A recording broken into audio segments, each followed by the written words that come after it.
Somesh, Here. Ms. Cohen,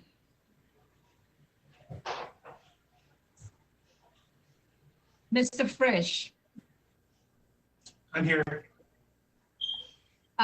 Last call for Ms. Marin, Good evening.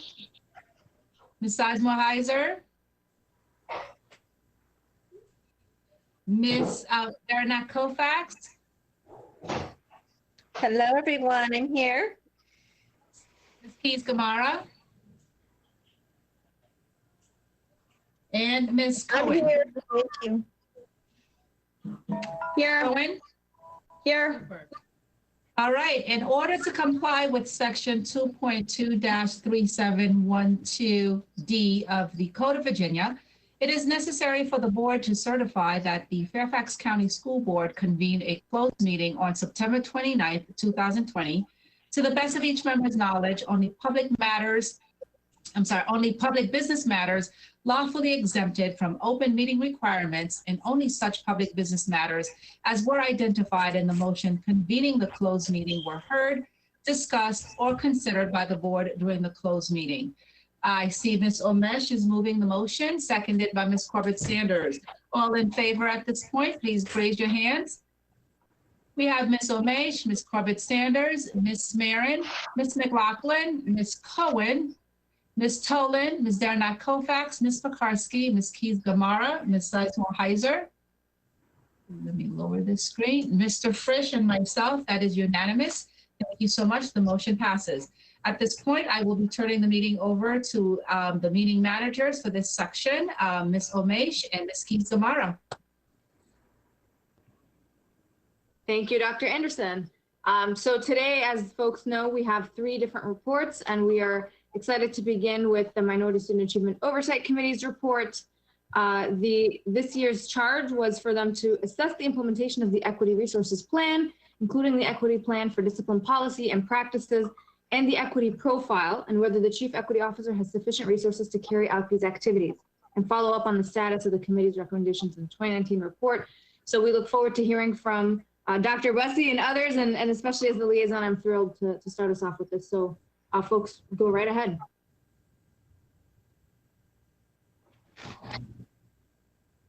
Mr. Okay. Grant, good to see you. Yeah. Go ahead. Thank you. So first of all, we want to say good evening, Dr. Anderson, school board members, Dr. Brabrand, committee members, and other attendees. During the course of our presentation tonight, you will notice that there are some reoccurrences of items from previous reports that are taking place.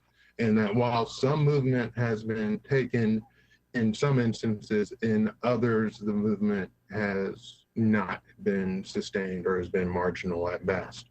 So this is, our report is coming to you at an off time during, because everything has been delayed given what has taken place with the delays with the school closures and everything like that. But one of the things that I wanted to ensure that we address that has come up most recently before I get into the actual opening is the fact that we continue to struggle with fair admissions practices to the Thomas Jefferson High School for Science and Technology, and that the current status now is reminiscent of what was brought up in the report in 2009. In 2009, the report that the committee made stated that the decline in admissions of qualified Black and Hispanic students at TJ is a bellwether of the division's stalled efforts to close the achievement gap.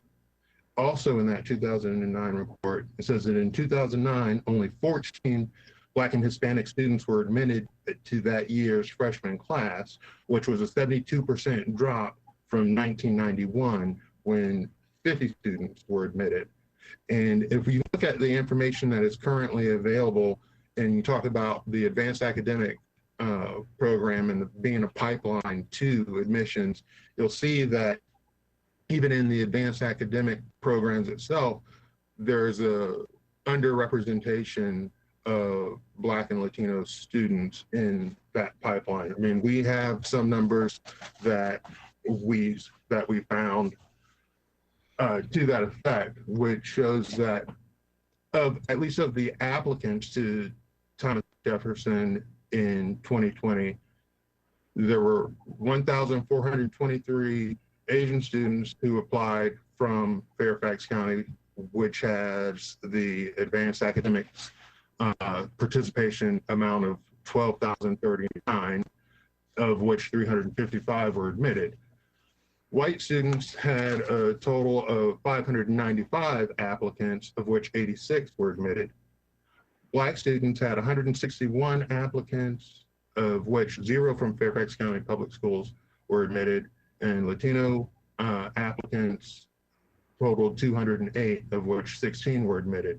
And that's out of a population in advanced academics, again, of 12,039, 20,967, 4,204, and 8,920. And when you talk about economically disadvantaged students, the pipeline for AAP is 9,799, but there was not an inapplicable number of applicants and acceptances. So that's one example of one of the things that you'll see. Mr. Grant, if I may, forgive me for interrupting you. Would you like for the report or anything you're referring to be on display as you're discussing it? No, thank you. Okay, thank you. Sorry, continue. Okay, so now we're going to go into the summary of the background of the key points. This is the 28th anniversary of the Minority Student Achievement Oversight Committee, MSAOC, that issued its first report to the school board in 1994.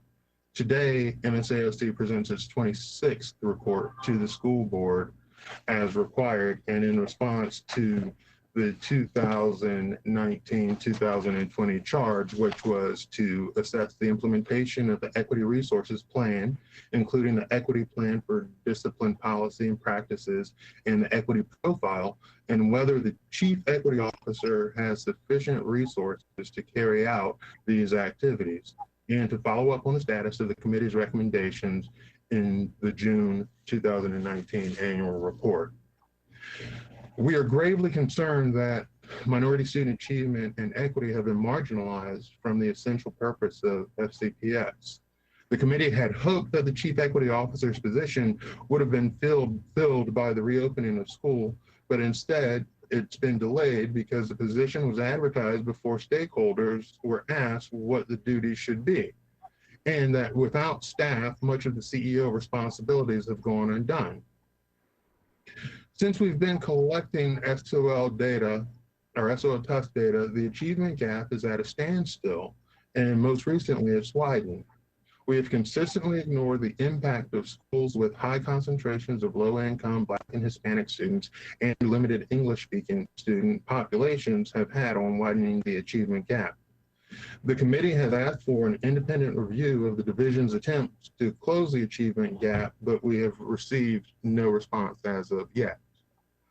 The fact that for more than a decade, there has been disparities in admitting qualified Black and Hispanic students to Thomas Jefferson High School for Science and Technology, and that today nearly 80% of the class of 2024 is composed of a single racial group, and that the vast majority of middle schools have few to none of their 8th graders admitted, calls for sweeping changes in the selection process. Too many parents use the side door process of paying for admission test preparation, which denies students who cannot afford or do not use test preparation an advantage to subjective decision-making, has denied them an advantage. Now, we've also found that there's subjective decision-making in student discipline as well as in teacher hiring that has resulted in racial and ethnic disparities. The classic case is bias. So any coherent equity training of staff must address these inequities head on. Concerning the advanced academic program, the committee looks forward to the final consultant's report. Finally, the pandemic, no doubt, has widened the achievement gap because for low-income students, particularly racial and ethnic minorities, there have been limited resources prior to the pandemic. And when we got into the pandemic, some of the things that we have been talking about were seen more broadly and widely. So those are some things that we'd like to focus on this evening. So now the committee is going to speak to the various issues that we had in the subcommittee. So I will turn over this portion to Edward Osborne.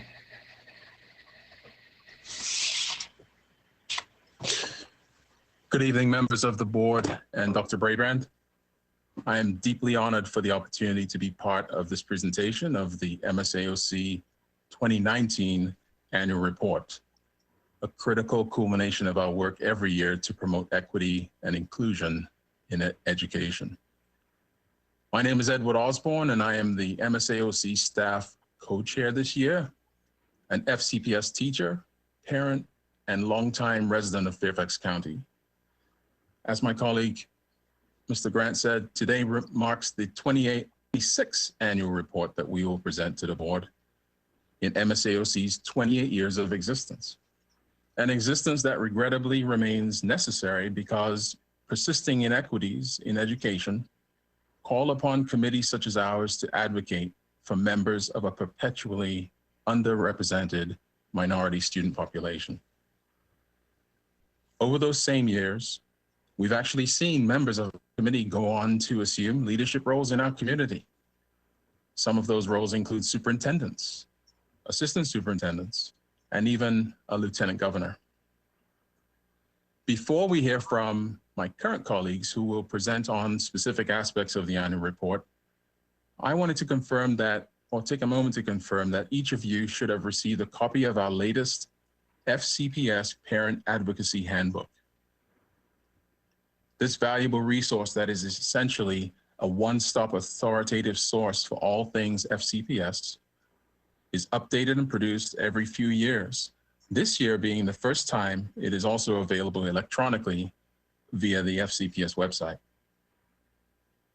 Unfortunately, due to last spring's budget cuts, our original budget of $56,000 for production of the handbook was reduced to $29,000, which means that only the English version of the handbook would be printed in sufficient numbers.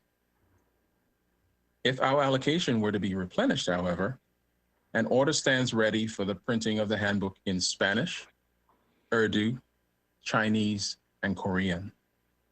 Those translations have already been completed. Some may wonder, if it is available on the web, why go through the expense and trouble of producing printed versions? Well, as we have seen during this pandemic, reliable internet connectivity remains a major problem for many of our local population. Additionally, if past this prologue, there is a large segment of our FCPS community that looks forward to and prefers to own the hard copy version. We've heard from our constituents. It is our hope that the school board will see to the restoration of the budget shortfall and allow for the successful completion of the original handbook production run. Without further ado, I would like to turn the mic over, so to speak, to my colleagues who will now present highlights of our 2019 annual report. Thank you very much.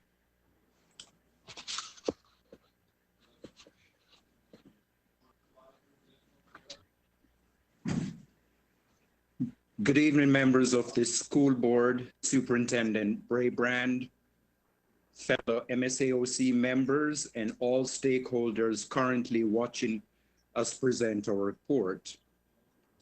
I am Robert Shaw, the interim parent co-chair. Today, I'm honored to bring you an update on closing the achievement gap. The picture is not good. Please allow me to read from my cover letter to the school board in 2015 when I was the chair. And I quote, It has been 22 years since our first report to the school board on improving minority students' achievement and closing the gap. MSAOC feels a renewed sense of urgency that FCPS does not yet appear to have realized. This urgency is driven by concentrated poverty, particularly in the southeastern corner of the county, where minority and newcomer populations are increasing. These areas have disproportionate numbers of high-risk schools that affect FCPS's ability to close the achievement gap and needs FCPS's immediate attention. The MSAOC believes that because of this concentration of poverty and rapid changes in demographics, FCPS must rethink the challenges in closing the gap more broadly, not just as a racial or minority issue. FCPS must not merely repackage past initiatives and be satisfied with minimal success.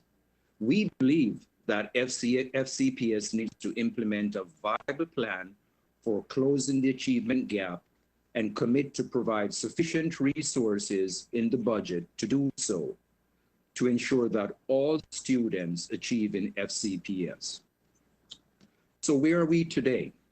First, all students in predominantly low-income Black and Hispanic enrolled school have reading pass rates averaging 56% compared to 79% for not predominantly Black and Hispanic schools, or 23% point difference.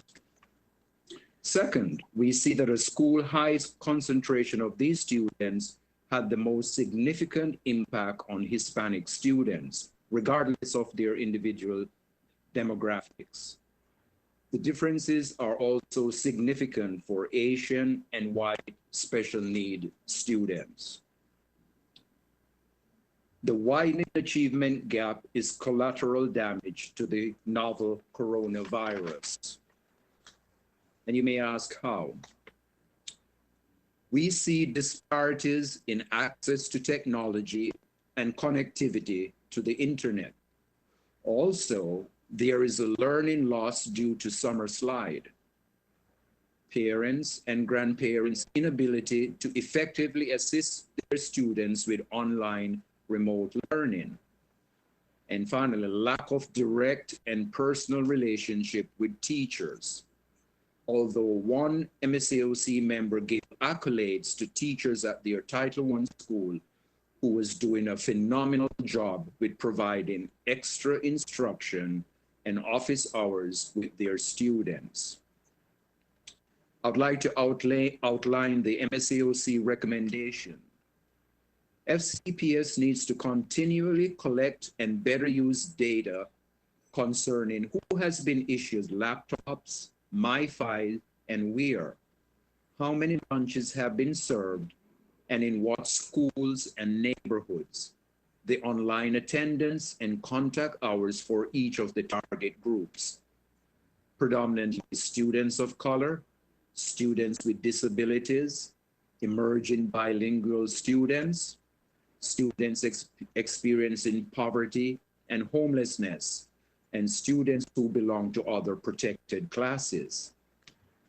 FCPS should consider using buses to deliver Wi-Fi access and food. Wi-Fi enabled buses could help students download and upload assignments while they pick up meals and learning packets. A national study concluded that those children hardest hit by COVID slide will be from families who are renting their housing, working in low pay fields that are hardest hit by the economic impacts, and experiencing higher rates of food insecurity, family instability, and other shocks from this disruption. MSAOC is also asking for increasing staffing levels in Title I schools to address existing opportunity gaps in advanced academic programs. Staff will continue to identify program-specific needs relating to addressing equity gaps and will provide the board with recommendations as part of the FY21 budget development process. And finally, let me voice the highest priority recommendation. MSAOC is requesting funding for an independent outside review of FCPS's CAG efforts for the FY21 budget. This concludes my presentation on closing the achievement gap efforts. I would like to turn over to Ms. Shirley Norman Taylor to continue our presentation. Thank you.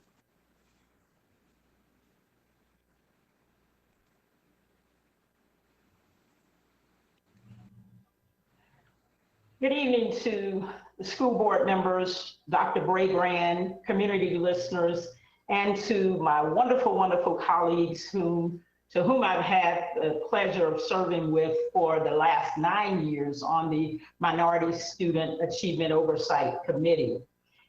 As has been said, I'm Shirley Norman Taylor, and what I'll do today is I'll do a brief presentation on school discipline.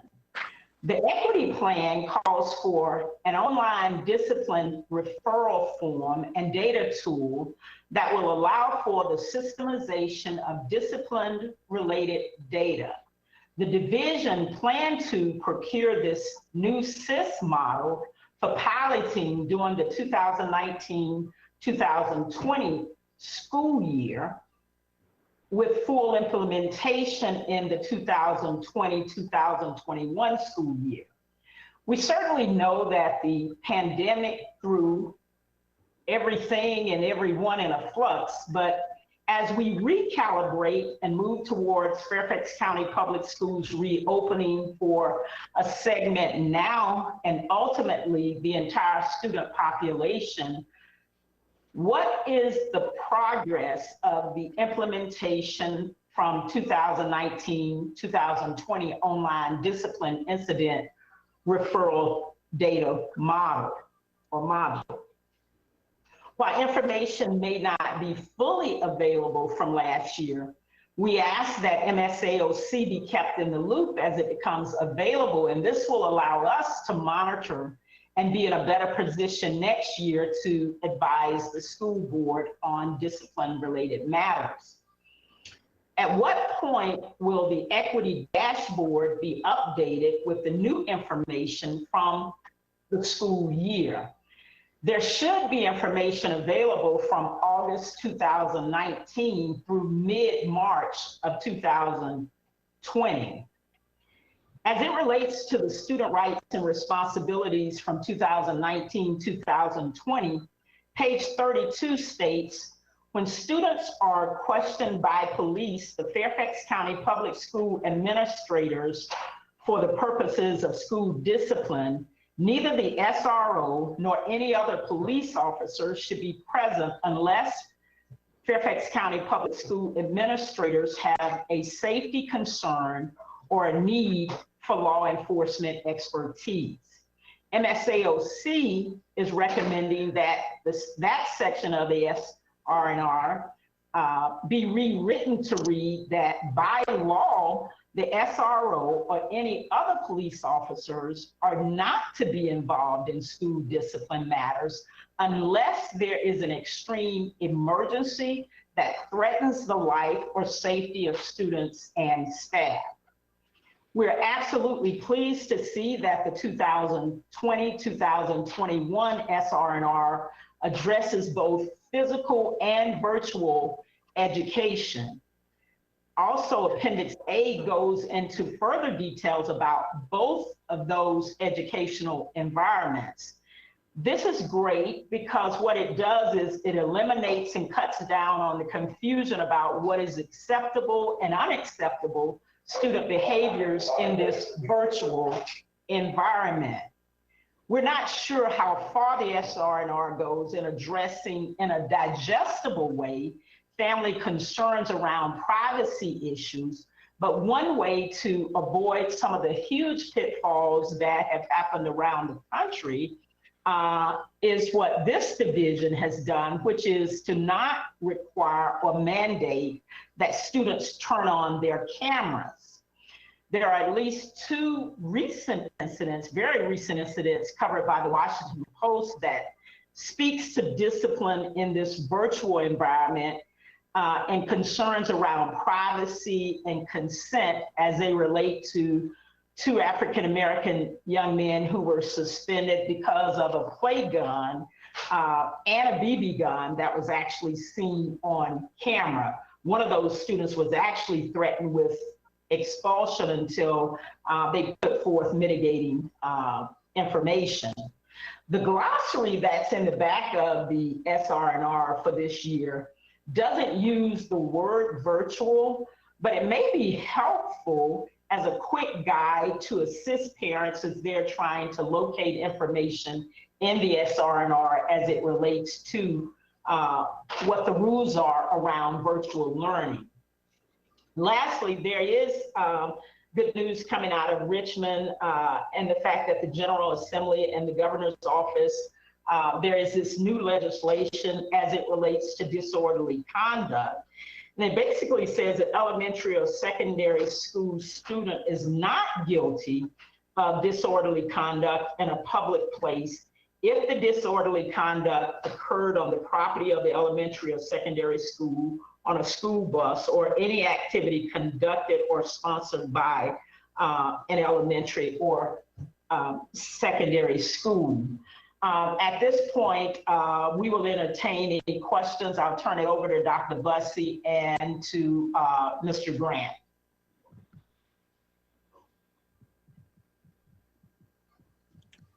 Thank you, Shirley.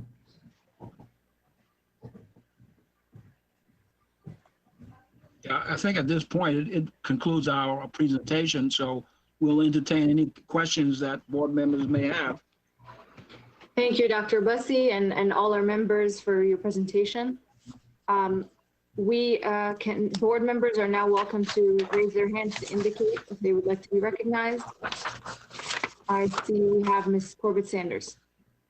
Each board member will have the opportunity, of course, to speak for 3 minutes as usual. Thank you very much. And I'm always glad I love having the MSAOC report every year. And I know that this is the last year that Ms. Norman Taylor will be presenting. So I want to say a special thank you to Shirley for your years of dedication and your advice and counsel that you've always offered to me. So thank you very much.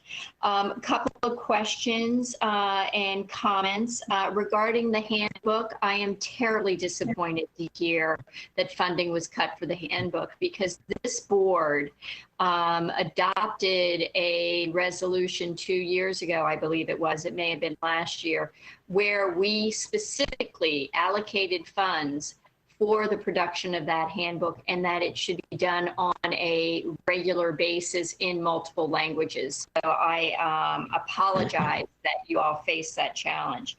I want to talk a little bit about the SR&R. We made a modification to it last week. So when you mentioned that the SR&R may need some modifications this year, I very much appreciate it. As you know, I tend to focus on that document every year.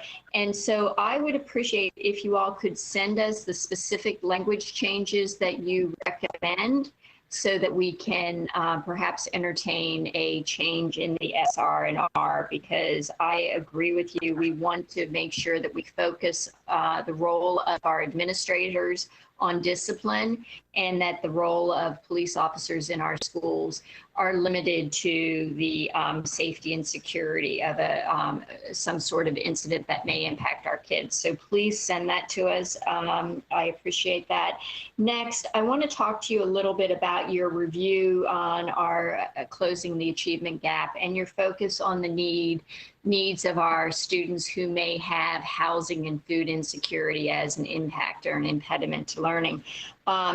I'm wondering if there's something that we should be doing to look at that closing the achievement gap, focus on the learning loss associated with the COVID closures, because as you mentioned, there are real challenges associated with access as a result of it. And along those lines, have you given any thought to the impact of our closure on contact with our students and what you would recommend for us to do to specifically make sure that we re-engage students and that we address the learning loss piece?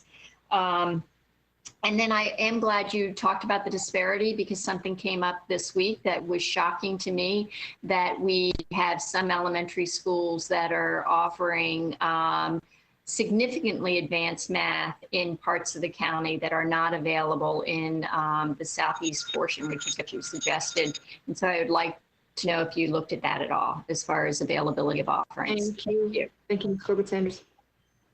Mr. Grant, I will allow you guys to respond.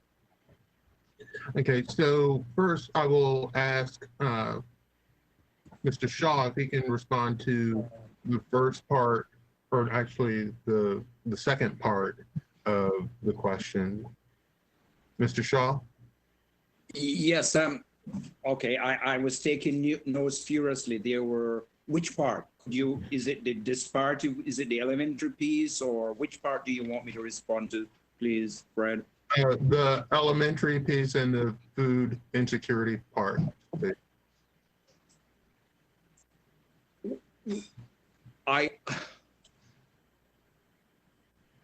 I'm going to call on a past chair, Judy Howard, and I'm not ducking the answer, but we could only issue spot, and we are going to ask for a deeper dive by staff.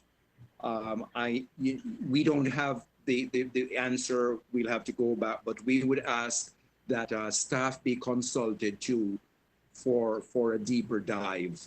But we do conclude that those are definite areas that we need to look at and see what are the ramification of the effects. The part about the advanced math being in some place and the other, I don't think we specifically looked at that, but we know there is some disparities so that again is something that we would like the staff probably to do a survey to give an exact count of who is offering and who is not offering. Thank you. Fred and Robert, if I can just add to what Mr. Shaw said, the committee in our previous report, we had identified compact math. I'm getting to Mrs. Corbett-Sanders' point. The lack of some schools being able to offer compact math. And a lot of that is tied to the level 4 centers. So those both elementary and middle schools that have centers, they do have a compressed math program such that most of those students will take Algebra 1 they'll finish it by the 7th grade. And that's also reflected in the looking at those students who go on to Thomas Jefferson. It's always those students who are coming from the middle schools that have level 4 centers, and therefore those are the ones that have the accelerated math program. So there are some inequities, some structural changes with respect to the math program that should take place. And there should be some equity in terms of all the schools being able to offer compressed or compacted math on that point. Mr. Bussey, I agree with you. And the challenge is that it's not just compacted math, it's the availability of advanced math, including algebra in some schools in elementary school and not others not. Ms. Corbett, yeah, sorry guys, we just have to be strict on time, just being mindful of the following presentations. But for our presenters, please.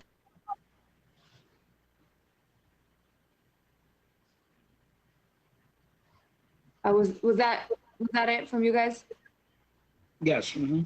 Okay. Can I have the SR&R? Can we have a comment on that? That's one of my, that was part of my. All right, thank you. Go ahead, if you folks would like to elaborate on the SR&R. Shirley, can you answer the SR&R question?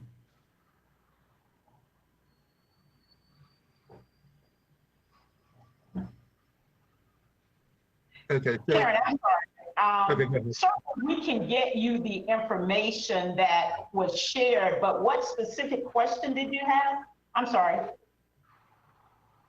If you had specific recommended language changes.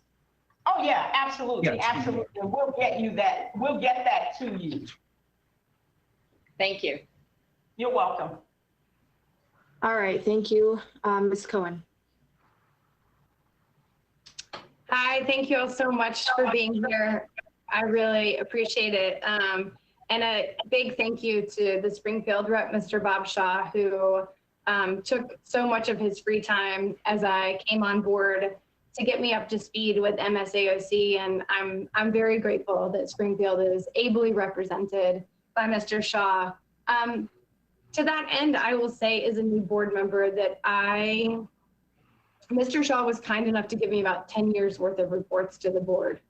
And what I continue to see time after time are the same recommendations over and over again. And it is beyond frustrating as a new member to come into a situation where equity is not only a key word of the word of the day, but it's supposed to be centered to what we do. And what I continue to see is recommendations that were not implemented. Maybe that's the kindest way to say it. And so I am hugely supportive of the separation of the chief equity and academic officer. I'm very grateful to you all for continuing to push that forward. I'm grateful that Dr. Brabrand has now chosen to do that. But I hope that you will continue to stay on us about where you see opportunities for growth and improvement. But I also hope you hold our feet to the fire when you've said things over and over again. And we seem to continue to ignore them in policy and in practice. I appreciate the insights on TJ. I'll be following up with Mr. Shaw as well to discuss that further as we move forward in the process. And again, I thank you so much for your time and your patience and your commitment to this committee year after year of trying to help us make actual headway into how we make this a more equitable system. So I appreciate all of the follow-up that any of you have for me here in Springfield as one of 12. So thank you.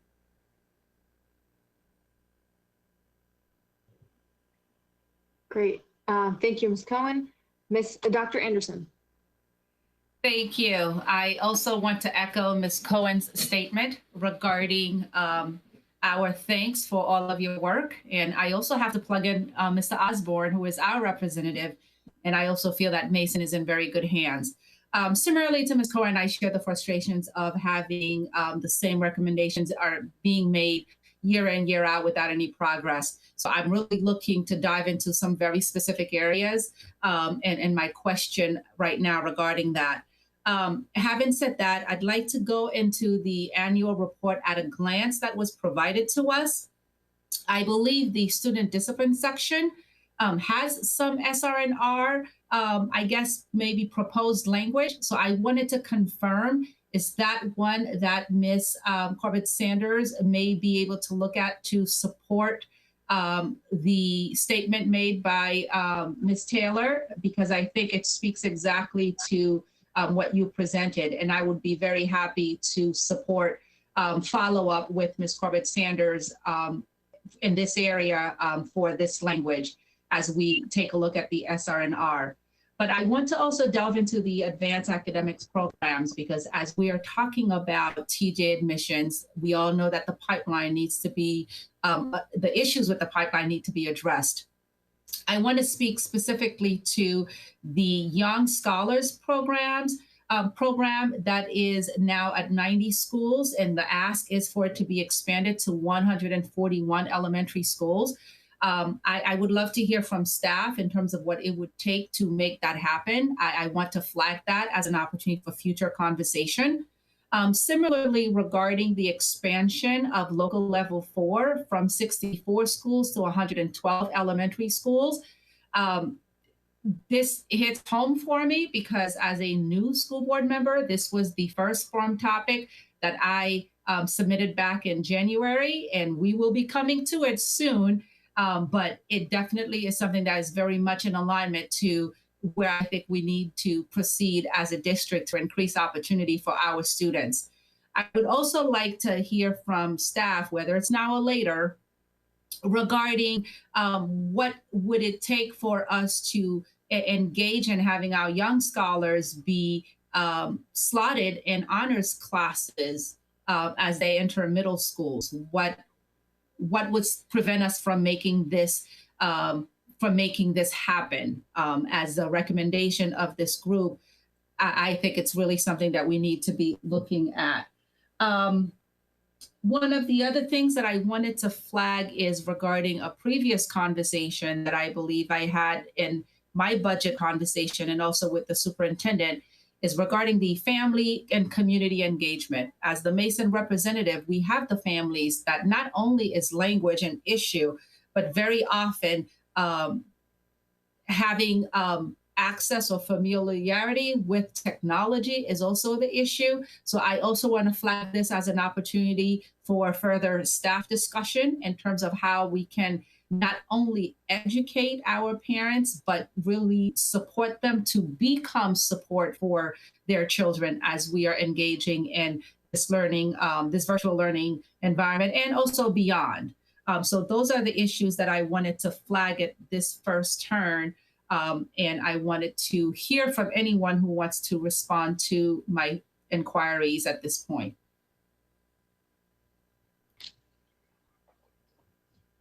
So Dr. Riccardi, I can respond as it relates to the information that was provided at a glance in the program from MSAOC. Yes, that is the language that we would like to be included. So there you go. Thank you for that. Okay. Was that all? Oh, go ahead. I think Dr. Brabrand is about to speak. I would say, Chairman Anderson, we certainly appreciate all the feedback from DOC.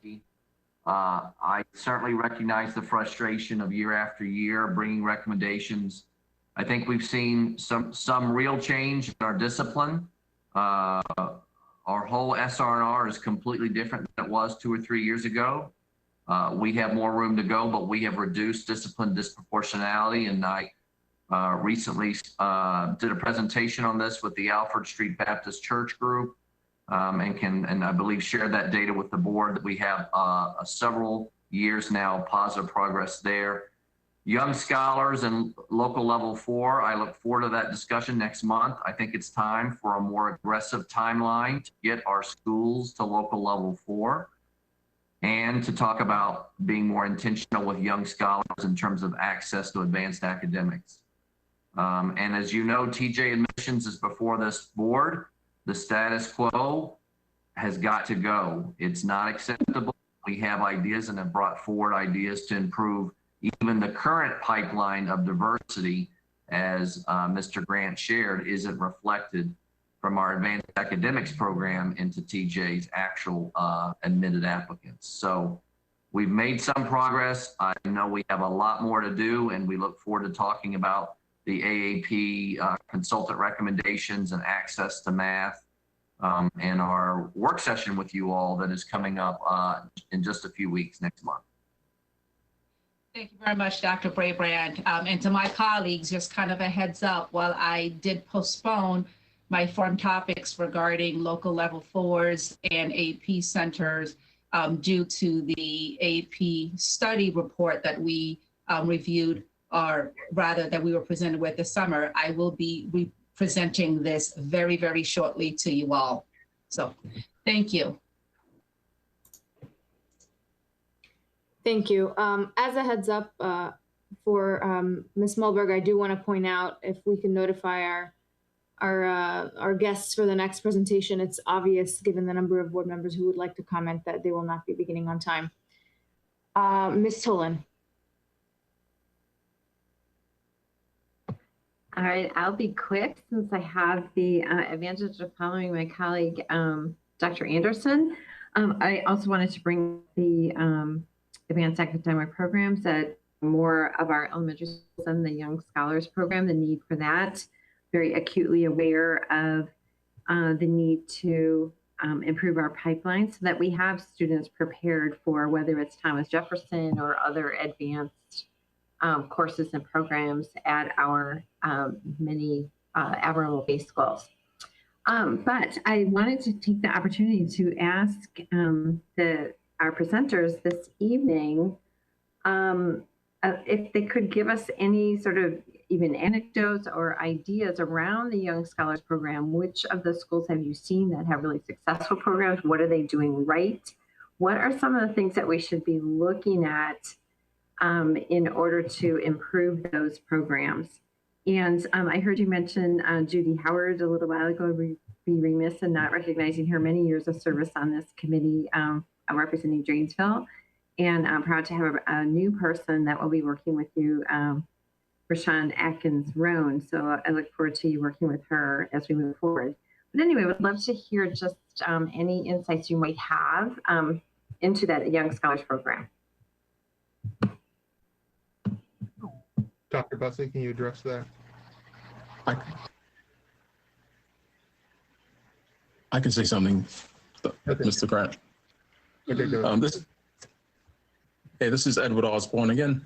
I've been biting my tongue about Young Scholars. I'm not sure if this is the forum to express my ideas, but I do have an idea. I do have a proposal. It's right here in my head for now. I'm going to put it on paper, but it definitely addresses several aspects of the Young Scholars Program. The instance of what I've found, and I guess one of the members asked for anecdotal data, right? Well, there's anecdotal data in the fact that Young Scholars is hardly recognized beyond elementary school. Initially meant to be a K through 12 program, my colleagues in middle and high school barely know what Young Scholars is. I'm generalizing, obviously, but that's based on my experience, my direct experience with my colleagues, to the point where they don't know what the YS, which is put into SIS, the SIS database that we use, this YS insignia, they didn't know what that meant.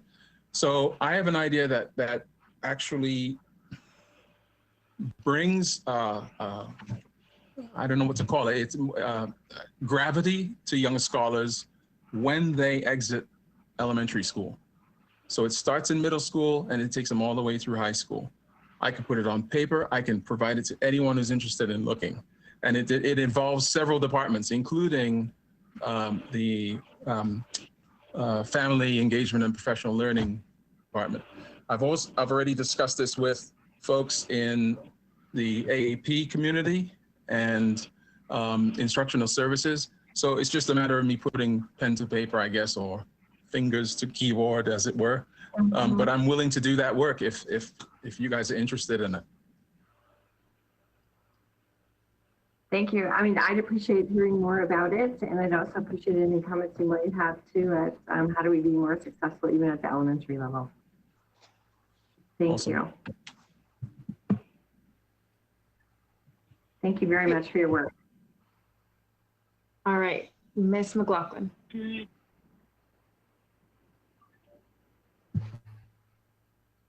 Great, thank you. First, I want to say hi to many of my old friends from when I served on as the liaison to MSBOC. Great to see you, Dr. Bussey, Mr. Shaw, Fred Grant, George Becerra. Judy was also integral during my time.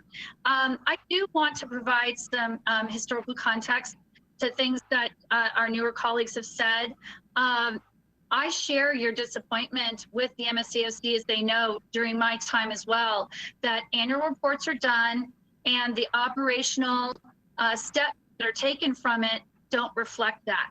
And it is our job of the board to hold our superintendents accountable. And this goes back to my time under two prior superintendents, including Dr. Brabrand, where MSBOC was highly effective along with this board, was making sure we created and funded the chief equity officer position, that we also made sure we were going to fund this parent advocacy book that went away for too much time. But without question, we do not have the synergy, it seems, between MSAOC doing a lot of really great work and research over the year. They bring the report to the board. The report goes to staff to give the board feedback on what they can operate or operationalize and carry out. And so that's where, if we're intentional as this existing board for the next 4 years, that we want to honor the work of MSAOC, then I challenge every single one of us that starting with this report, we hold Dr. Brabrand and his team accountable for whether or not they're actually creating operational change and practice to what is being recommended here. So I worry a little bit that some of the tone source that was made about policy, this board has been very intentional with its policy. Operational practice, we're not where we need to be. And so I look forward to being a voice and a partner with not just MSAOC, but with our board and with our superintendent. But Dr. Brabrand, I think it would be helpful for you to speak at this point about concerns that under your 3 years of leadership, where the MSAOC has concerns that we have not been taking intentional steps with young scholars and with closing the gaps in terms of also just the day-to-day, the research that they're bringing forward and asking in their questions, what are we doing? So I think that would be helpful for you to speak to that. I know our former chief equity officer is no longer with us, so I place that on your shoulders to speak to that. Well, thanks, Ms. McLaughlin. A couple of things I'd say, as I said before, we've done a lot of discipline reform, of course, in partnership with the board, who was asking for that. The SR&R, when I arrived, is no longer the SR&R that we have before our students in schools today. And I can bring the latest information to the board around our disproportionality ratios and discipline are declining. They've declined, I think, almost by 2/3 for African-American special education students. We still have a lot of room to grow there, but we've done real good work. The Young Scholars is part, and the Advanced Academics Reform is part of the consultant report. We're bringing that next month. We've made changes to TJ. I know there was talk about the Young Scholars information being in SIS. I need this board to hear just the truth. We had Young Scholars for 15 years. It got in SIS during my administration when I found out that we didn't have that tag in the computer system so that our middle and high school kids, faculty could easily identify it. So we have been proactive. We still have a lot more to do. And we're going to continue to partner with MSAOC in doing it. And I look forward to having a chief equity officer for MSAOC who will be at the table for that process to share with the community and the board very, very soon. I appreciate that, Dr. Brabrand. Could you just elaborate a little bit more to what was brought to our attention, that leaving 6th grade, we're not seeing middle school and high school awareness of Young Scholars, nor actual programs to support that effort. Could you speak to that? Because it's one thing to tag students with it, it's another thing to actually have program offerings. Right. I'm going to let Dr. Presidio talk about program offerings, but the tagging gets back to, if you don't know the students that have been identified, it's going to be hard to reach out to them and make sure they get those opportunities, even if they exist at the middle and high school. And that's what we've become more intentional about.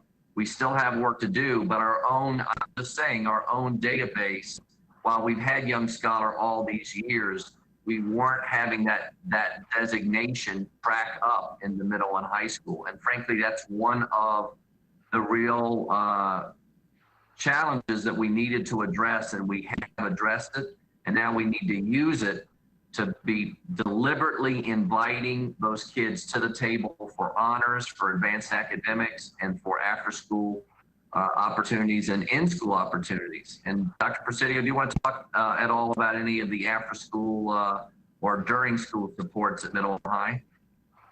Well, I would just say real briefly, because I know the board would like to hear from the committee members. You know, I've served for 9 years as a member of the committee and have supported the recommendations of the committee every year that I've had the privilege to serve.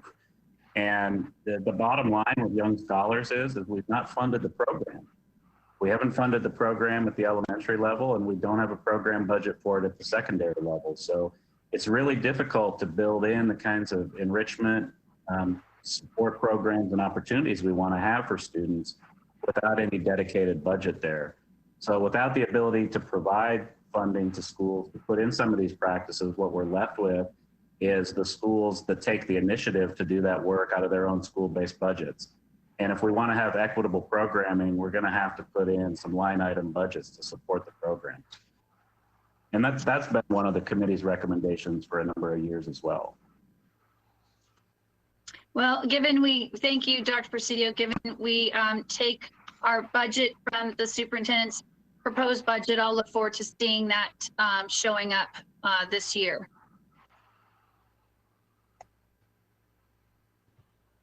All right, we have Ms. Keith Gamara next. Would you like to wait, Ms. Keith Gamara? I know you indicated you might want to go last. Yes, I can wait to the end. Thank you. Okay, Ms. Darnat Koufax. Hello, everyone. Let me get my camera so I can say hello to you all. Hi, Larry. Hi, Fred. Hello, everyone. Thank you. Thank you so much for continuing this work. And as my colleagues have testified, we so appreciate your work, and we have made progress, but the reality is we have so much more to do. So I appreciate Dr. Brabrand outlining that. I just want to start with the young scholars, only because I kind of feel like I really have a good handle on that. Mr. Osborne, I hope you will go back and read the advanced academic report from 2 years ago, where the entire, just like your committee, their agenda was that year to work on the Young Scholars Program. And as Dr. Presidio stated, we have not been able to fund this. And it is not in the programs where it is done well, it is seen as a in the schools where it is done well, this programming is seen as a national model. But the problem is we don't have fidelity of implementation because we don't have the funding. And I will promise you that this is the year that I will continue to work on that.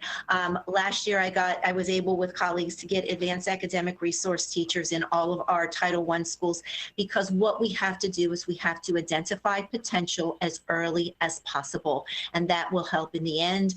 TJ is but the symptom of the problem that exists because potential is not adequately being identified. So I also want to speak to your comments about closing the achievement gap with relation to pre-K, and how we need to work collectively with our leaders in Richmond and the county in order to do that. And finally, because I have such a short time here, I feel like your last one, access to technology. The one thing that may be a more positive result is we now have technology and MiFis, but we don't have it everywhere.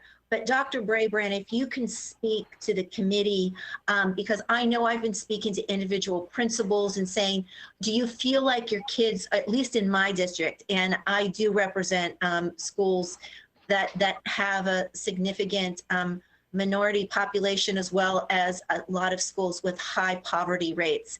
And so I think we will have a report eventually, Dr. Brabrand, if I'm right, but talked about specifically these laptops and MiFis and how they've been distributed. And if we're at a point right now where we feel a little bit more comfortable, since we are all virtual. Yeah, I'll let Mr. Smith elaborate, but real quickly, we've given out 94,000 elementary laptops, 30,000 middle school laptops, 60,000 high school laptops, 7,000 MiFis. We've already got about 100 folks enrolled in that Cox program for internet access that we are supporting. And we have really taken our no-show list from 7,000 on the first day. We're down to less than 100, which is tremendous work. Marty and the schools and the technology team have done a great job. Anything there, Marty, to add around technology access that I'm not sharing there? No, I think that you highlighted things well, Dr. Braybrand. We know that as we get more families signed up for the Cox program, we will be transitioning those families from MiFis to Cox. We've actually had I've had some very good phone calls with some of our parent liaisons who have been working very closely with families to get them signed up for the Cox program. So we see some successes there. We're working very closely, our T-SPECs are working very closely with our school staff, our parent liaisons, school-based administrators and counselors to identify those students. And at this time, we feel that we have met the need that we currently know about. We provided that last shipment of MiFis to principals. The interesting story, the shipment wasn't going to be here on time, and so we had a team of folks from IT actually drive to Harrisburg, Pennsylvania to pick up the MiFis off of the train, the last 1,500. Spent the entire weekend getting those in our system and up and ready, and delivered them first thing this Monday morning, last Monday morning for students. So we're committed to ensuring that we have access for students, and as we find out that there are families without access, we are walking them hand in hand through the Cox process to get them that access and providing them that MiFi access. Thank you. And to committee members, I have one question for you right now before my time runs out.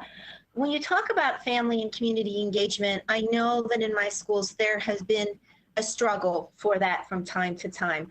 I do know of some amazing stories where teachers are actually helping, setting up in the parking lots, going through, spending hours with parents. But has the committee explored that? What has your conversation been about that? Any further recommendations for us? If you are asking about the family engagement aspect of it, well, I'm reading your annual report at a glance, and we're talking about how we could do a better job working with our families and our Title I schools to teach them how to use online technology. I wondered if you had any, like I'm saying, oftentimes it's us talking, you know, when the families will engage at the school level and being able to reach out at that point. But I wondered if you had delved into that conversation mode, if there's any particular recommendations that you've talked about, or have any, again, even anecdotal stories like I just expressed to, you know, improve upon that, because certain populations are really difficult to reach in some of my schools. Right. Dr. Bussey, you were nodding. Did you have something you wanted to say? Yeah, and just in terms of what the committee's found is that, well, it's a couple of things. One, in terms of the vulnerable populations, and so those parents who don't speak English, they need to, our approach has to be not only in terms of remotely, but also they're going to need some personal, in-person technical assistance. So that's one thing. And then both in the Hispanic and in the Black populations, we have a high proportion of grandparents who are raising school-aged children. So that's another vulnerable population that we have to figure out another way to help them. And doing it online, particularly for folks who are 55, 60, 65, raising school-aged children, that's not going to work for them. So then that's what the committee has found, that we need to really spend more time to identify these populations and then deal with it on an individual basis with respect to our approach. No one size fits all. Right. All right, thank you so much, and thank you again for your work. We appreciate it. All right, thank you, Mr. Equifax. Mr. Frisch.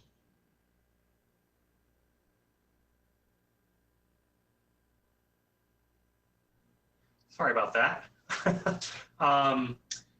First, I want to thank Fred for his service to Providence District and to FCPS for all these years. my appointee for MSAOC is going to have gigantic shoes to fill. So much appreciated. One thing I'd like to ask about, and I think we've heard a lot of conversation today about priorities.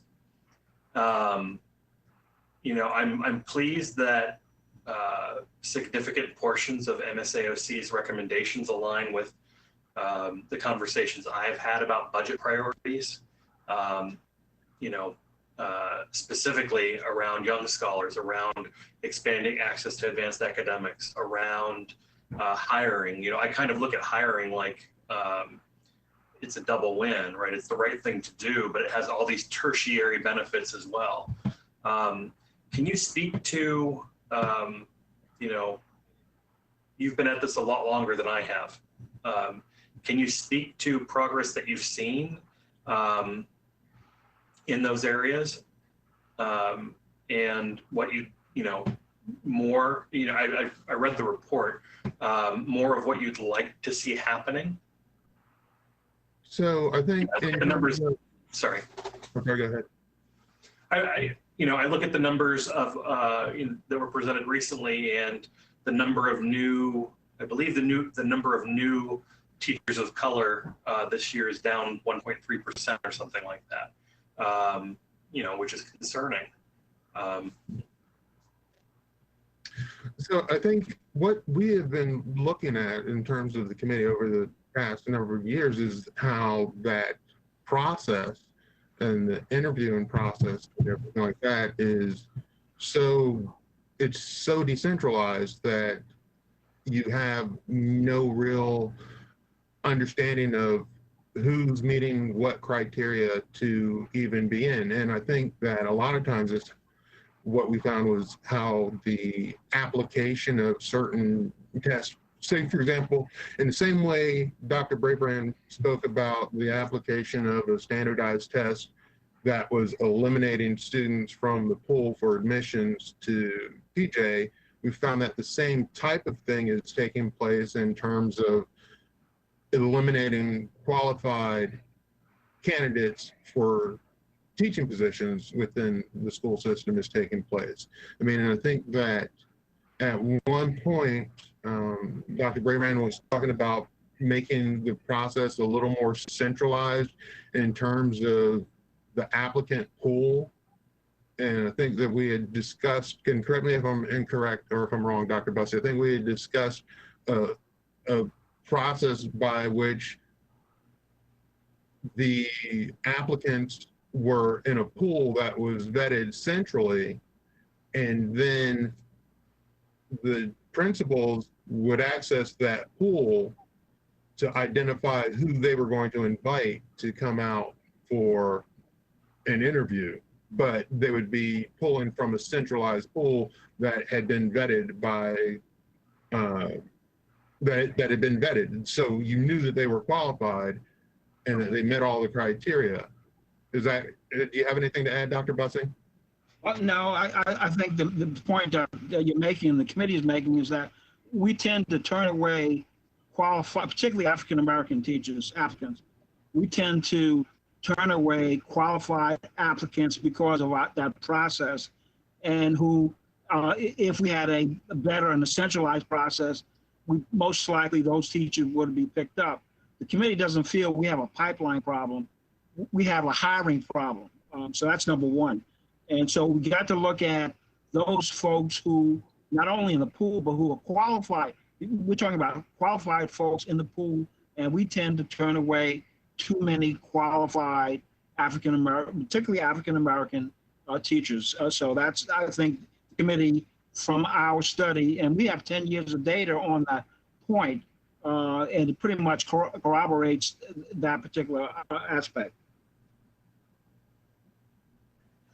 If I may. Go ahead. This is Edward Osborne. Mr. Frisch asked about what is going well, what are some signs of things that are going well, but there is certainly one thing that I've noticed, again, from my experience. I have the advantage of the members of the MSAOC tonight. I'm the only person who's in the schools every day. Is along those lines, is the discussions that the equity team has been initiating throughout the schools is yielding amazing results. And they're so on the right track. As recently as a couple of days ago, I ran into a New York Times article that says the effect that talks about a study that looked at the effect of informing teachers about their stereotypes, right? And how just informing teachers about their stereotypes helps close achievement gaps. In one study, it showed that an hour-long tutorial for teachers has halved the suspension rates for Black students at this particular school. So just the discussions that are taking place around equity and inclusion and cultural responsiveness, that hasn't come up yet in the discussion tonight, and I just want to make sure it just remains as part of our mainstream, as I say, dialogue. Go ahead, Scott. Mr. Frisch, I just want to share the update for the opening of schools report. Our hiring of teachers of color actually went up 1.3%. It was flat for African American teachers, and we do need to do the next step. We have the centralized pool now, and you have to go to the pool to get free candidates. But the next step is making sure in schools that are struggling to attract and retain candidates, that their 3 candidates include candidates of color. And we're going to dig deeper into that this year.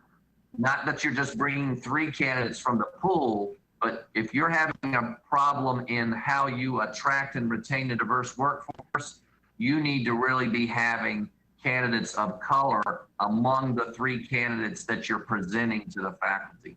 And we think we can do more work with our equity specialists, our equity leads to sit on these panels and make sure teachers and the administrators doing the hiring have an equity lens as they're doing the hiring. Of course, they want qualified teachers, but like Mr. Bussey said, we have a lot of qualified teachers who are very diverse, and we need all of our schools wanting and needing to hire them, including in schools that are less diverse. Just because there aren't a majority of African American or Latino students doesn't mean that our white students don't need teachers of color teaching them as well. And that's one of the things that we've got to actually say in our messaging stronger. And I know I own that, and I'm working to do it better. I am glad to hear that Edward thinks that our modules are working. They're getting more, and there is more and more real equity talk going on in schools than there has been in many years. It's still less talk and more action, and I understand it. Finally, just a quick second while I have it. I'm committed, Dr. Grant, to work with you on the handbook issue. I think when we did carryover at the end of the year, we had to trim every department, and we put that money in one of the departments that had the carryover trim. I will work with you offline to make sure you get the money you need to do the printing that you need for these handbooks. So I apologize. I wasn't aware of that before. I got a heads up today, but that's too late for tonight, but I hope not too late that we can come back and figure out how to get the printing done for you with what your needs are for distribution of that handbook. Thanks. So this is my first year on the board, and the only thing more frustrating, I think, than coming back for next year's report will be, and not seeing progress, would be what y'all have experienced, being on this committee year after year after year, feeling like you're pushing a boulder up a hill. Hopefully next year, hopefully we can make the investments that are necessary to move things forward on hiring and on pipeline issues.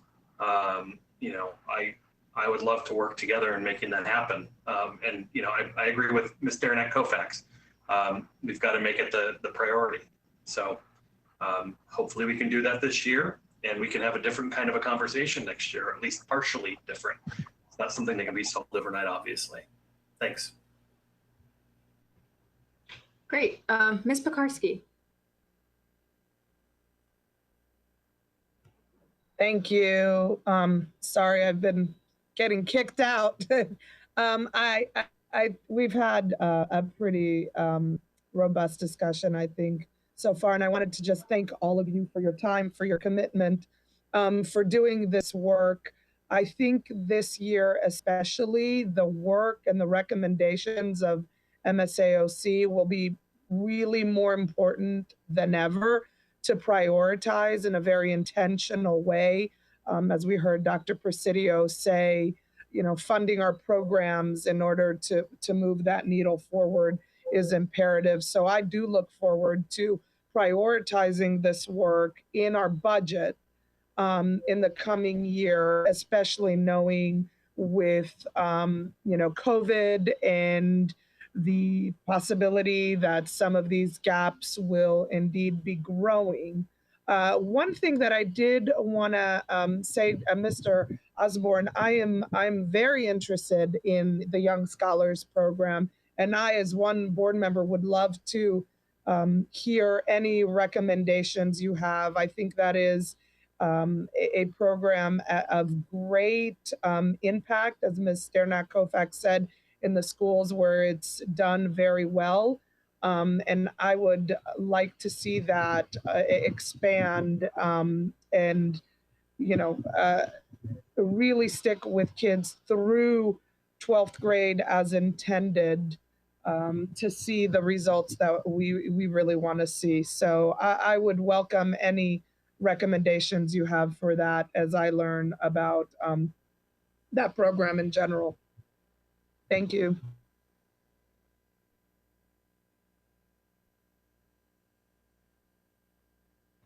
Would you like to respond?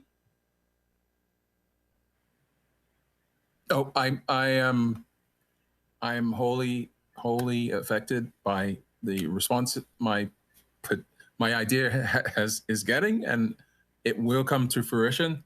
It will likely be part of our coming up here, next year's this coming up year agenda as an MSC-AOC committee, and that a response is forthcoming, an informed response is forthcoming. Wonderful. Thank you. That's great to hear, because I do think, I do think that the way we do a lot of this work is student by student. There's no way around that. And that's how, at the end of the day, we're going to see the results that we really want to see. So thank you. I look forward to that. Excellent. Ms. Sizemore-Heiser, I believe you were bumped off or something, but I saw your hand at some point. Would you like to speak? Yeah, I'm still on. Can you hear me okay? Yeah. Okay, great. I can't get my video to work, so if you don't mind, I'm just going to speak via the and not have my video on. But I just wanted to first say a lot to Ms. Pekarsky's point. A lot has already been discussed that I very much agree with, and so I'm not going to belabor the points. First, I want to thank all of you for all your hard work this year. And I also very much support the work to build up and expand our Young Scholars Program, and really anything that we can do to further enrichment and opportunities for our students at a younger age. As I think Ms. Sternak-Kofax said very distinctly, TJ is just a symptom. Really, the work needs to be done to make sure that all of our students have access to enrichment, and that's the Young Scholars Program.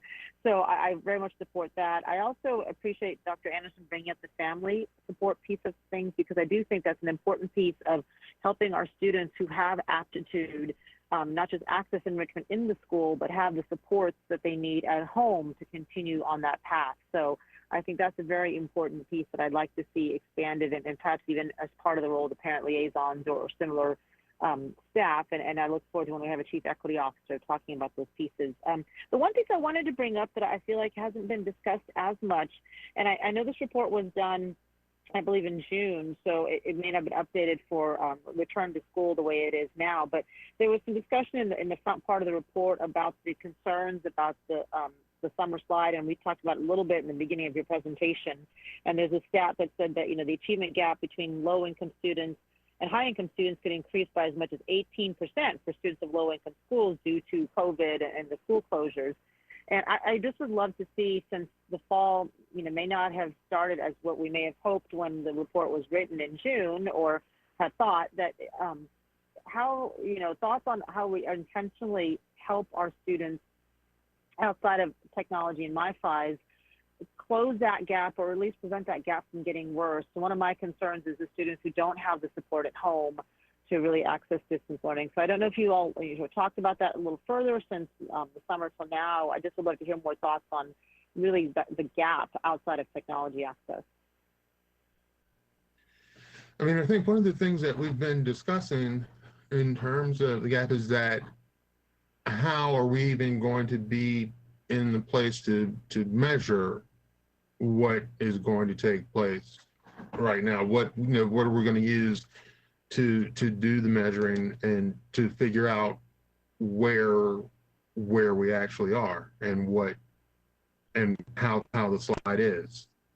I think that because one of the discussions that we had, and correct me again if I'm wrong, Dr. Bussey, is that since we had in the past we'd been using the SOL information, and now I guess the SOLs were delayed last year or bypassed last year, and depending on what happens this year, we'll have 2 years of no data essentially to figure out what's going on.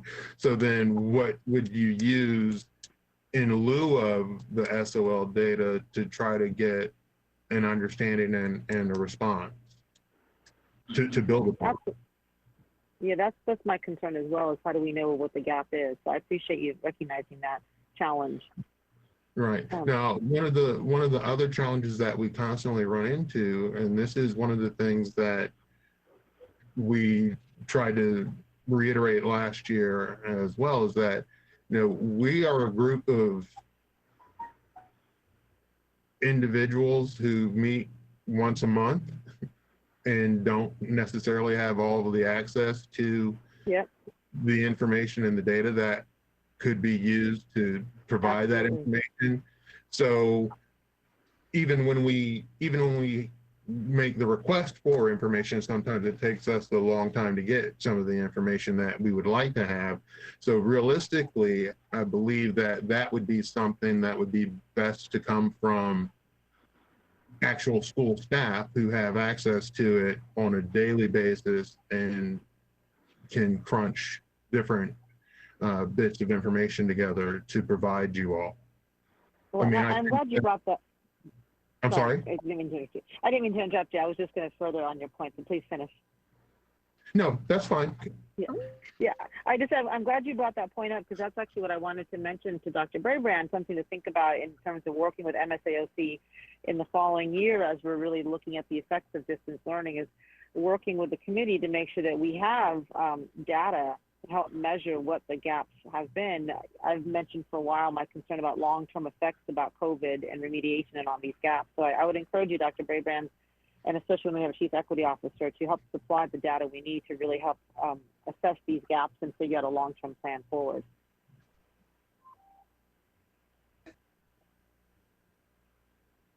Dr. Braybrand, you're muted if you'd like to comment.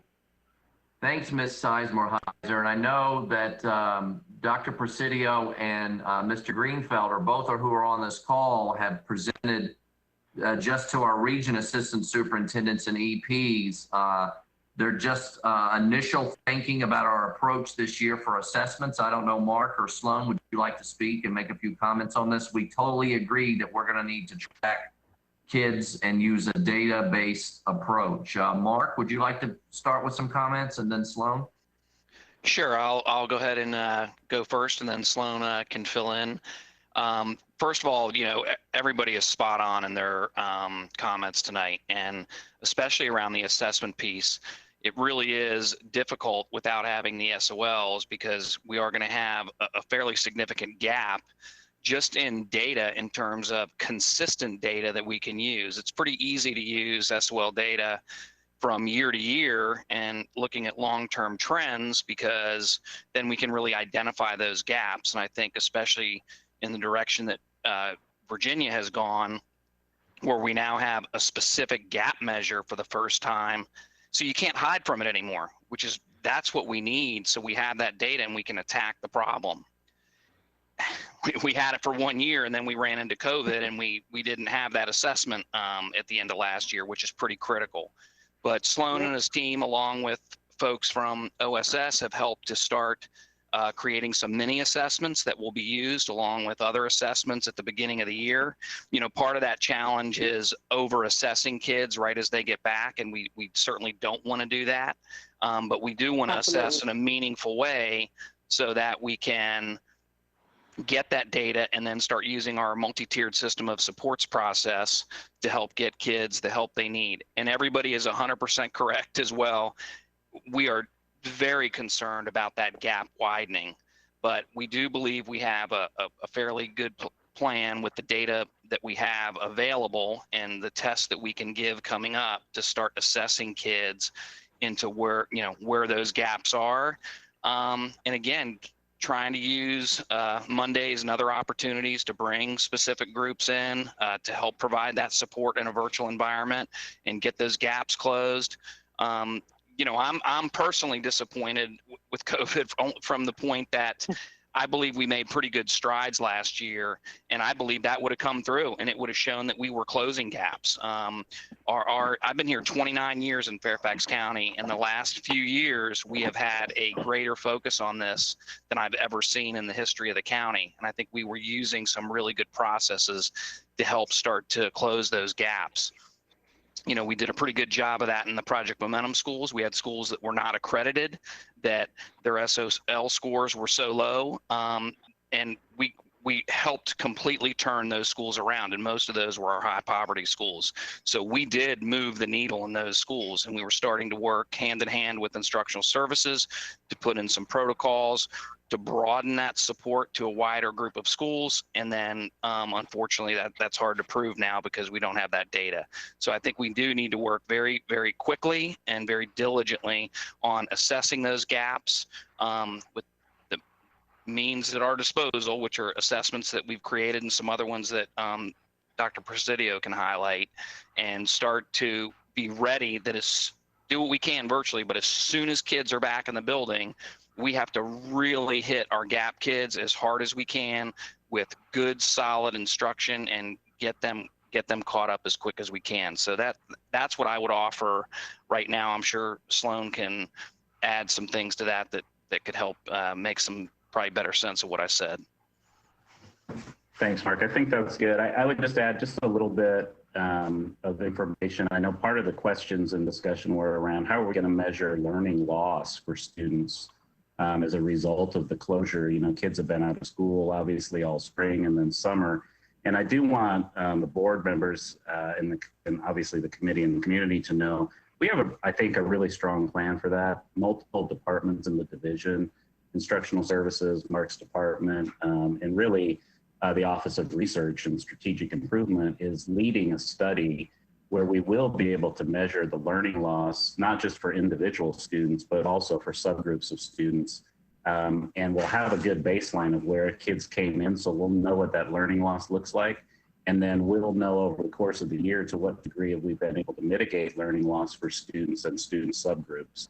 And we've worked really hard with our psychometricians and our methodologists to put together a plan using some existing assessments that we already are giving, many of which are required actually by the state, literacy assessments and math assessments that are not our SOL assessments, that will give us a good understanding of what that looks like. So even though we have that gap that Mark referenced with the SOLs, I still think that there will be information that the committee can look at to make some judgments about our efforts over the last year and then the course of this year. Great. Well, thank you. And I hope, you'll work with MSAOC as you're determining that to help, figure out what we need to focus on as well going forward. But I appreciate those thoughtful comments and ideas on how to see which children are so that we can help close the gaps or determine what the gaps are given COVID. May I raise, this is Larry, may I raise a point? So not only in terms of the learning loss, and I would agree with Dr. Presidio on that, that's the key point. We don't want to put all our eggs in one basket in terms of a summative assessment or end of year. We want to look at what's going on as the year progresses, but we can't forget high school graduation. So during the summer, a lot of students were not being able to make up the verified credits. So that's also part of the gap too. So I just want to remind you, and the committee's looked at that, we would consider that as part of looking at the achievement gap in terms of those students who move on, graduate on time. That's an important measure as well. That's a great point, Mr. Bussey, and I really appreciate that. And maybe it's a need to look at GED and other similar programs. So I and to help support our students who may not get the verified credit. So thank you, I appreciate that. Thank you for all your hard work. Great. Ms. Keys-Gamarra. Thank you. Before I start timing for me, I just want to ask Dr. Bussey a question. Dr. Bussey, how long have you been on this committee? Oh, please, don't ask that question. I think Bertie told me you were one of the founding members. That's correct. I've been from the very beginning when this was the Superintendent's Advisory Committee. And then we became, so it's more than 25 years. So I'll just leave it at that. Thank you. I heard somebody say 28, but don't quote me. I just really wanted to take the time to say we are so grateful for your dedication to this purpose. And I know there have been a lot of long-term people who have worked, Judy Howard, a number of people. But I know that you've been there from the very beginning. And so I wanted to say thank you, give you a round of applause. Thank you very much. For your long-term work. Okay, so I will take my time now. And I really want to say to the entire committee, your work, you've done your job. You've done it well every year. You've given us great reports. And now it's time for us to really take the committee's work seriously. And Dr. Brabrand, I don't think that if we don't have the accountability measures in place, that we are consistently watching, then we will not be effective in implementation or even being able to monitor how well we are doing. There have been many, many years where we have not had the type of implementation that we need. Obviously, people have said that, but I would like to see some priorities from this board with respect to the MSAOC reports so that we have a contract with this committee to say these are our priorities for both the board and the superintendent. With respect to young scholars, obviously it has done great work, but I think, Dr. Brabrand, if you could clarify, does that focus on AAP level 2? Or somebody, maybe Mr. Presidio, if they could answer that question. Dr. Presidio, would you like to respond on the level for the young scholars, please? Sure. So it does serve some students in level 2 and also really focuses on students at level 3 to help them make that transition into level 4. And then when they are in level 4, it continues to provide support so that they can continue to be successful in level 4. So it's really that front loading or talent development program to get students into level 4 and to help make sure that they're successful in level 4. Okay. Well, I would propose that along with making sure that Young Scholars is known and that it's in all of our schools, that we also are monitoring how we're moving kids from one stage to the other. Because unfortunately, I think that we have to some extent created a self-fulfilling prophecy for ourselves by not having the supports in place. We've created a situation where, as we see in some instances, a number of the letters I've received with respect to TJ, there are community members who really believe that this is just the way it is. And not only do we have to deal with the academic supports, we also have to realize some of the attitudes that go along with it. And so I am grateful, Dr. Brabrand, for some of the work that we have done with our modules, but I just wanted to mention that all of these things are interrelated. And with respect to hiring, for example, Dr. Brabrand, I've been contacted by a number of community members, and I know you use the word flat. But the actual numbers for Hispanics and Blacks went down this year, according to the numbers that I saw. And that's disappointing. And so I think that if we can work on a real contract and agreement that this is what we're doing and set priorities, I think that that would be great. Besides that, I just do want to thank the committee for all of your work. I want you to know that you are valued.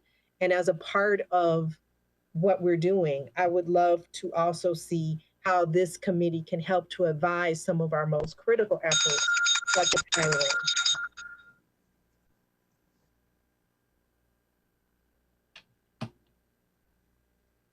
And TJ. Ms. Keys-Gamarra, were you looking for a response? If anybody wanted to respond, I would love to hear Dr. Brabrand's response to the idea of setting up priorities and creating a contract, an agreement. I mean, we're certainly supportive of the board direction around the advisory reports. To be honest, the advisory report structure is something that I think is worthy of some discussion too. They come once a year at the end of the year. They're 1 hour. I know already there's another group waiting and then another group after that. If we want to have rich discussions, I think there may be a way to stagger these reports and bring them with the work session so that the advisory group and the staff are together doing this. So I think there's some way structurally, but a contract or an agreement to not only bring them when we're doing our work sessions, but also when we're doing the budget. I certainly like the point that you're making. I think Ms. Derenak Koufax did. We need to go to these advisory reports as we are presenting the budget. We've asked you for your feedback, but making sure key elements from all these advisory reports are part of the budget process. And we may have to reprioritize even in financial times that we face now. And what are our priorities? And equity has to be the priority. So I do support more investment around and reprioritization around the equity work that we need to do. So thank you. Were there any other responses? I think I see a hand, Ms. Omesh. Yeah, hi, this is Fred Grant again from MSAOC. So I do agree with what Dr. Brabrand was just saying. I mean, I think that in terms of the priorities and things like that are taking place. I mean, and I wanted to say that some of the things that we have brought up to the board have materialized, and when they have materialized, there were still some things that were needed in support. For example, the Ombudsman's office. You know, we push for that was created, and I think once that was created, it opened up the lens that says, oh, there's a whole lot of work for that office to actually do. And with Armando or Mr. Perry and one other person, it's hard to get that focus and that level of work done. So then as a parent or a community member or even an employee, you're looking, you're like, okay, well, the office is there, but how effective can the office actually be if they don't have sufficient ability to delve out and do what needs to be done in support of that office? And the same thing that's going on with like the creation of the different positions that are now focusing on equity that hadn't existed in prior years. They are there, and the work that they are facing is a very large amount of work. And even when we go back and we're talking about the parent advocacy handbook, when the first iteration of the handbook came out, the committee worked with the parent liaisons to do the training on how to use the handbook and distribute the handbook to the parents at the school. So, you know, when I found out that not every school had a parent liaison, I was surprised. You know, that was years ago when I found that out, because I was like, oh, well, go talk to the parent liaison. Oh, well, this school doesn't have one.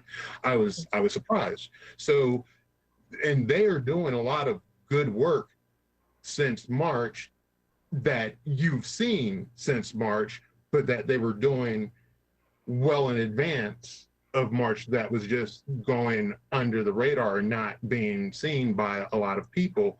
But since we've gotten into this situation, the work that they are doing is being seen more broadly. And I just think that that's one of those things where Dr. Brabrand was saying, you know, if it's considered as part of the budget or in the budgeting process on an ongoing process and not just once a year, these 30 people from this one committee show up for 2 hours and then they meet once a month for the rest of the time and that's it. So there's got to be a way to focus intentionally and meld it in. So thank you. Mm-hmm.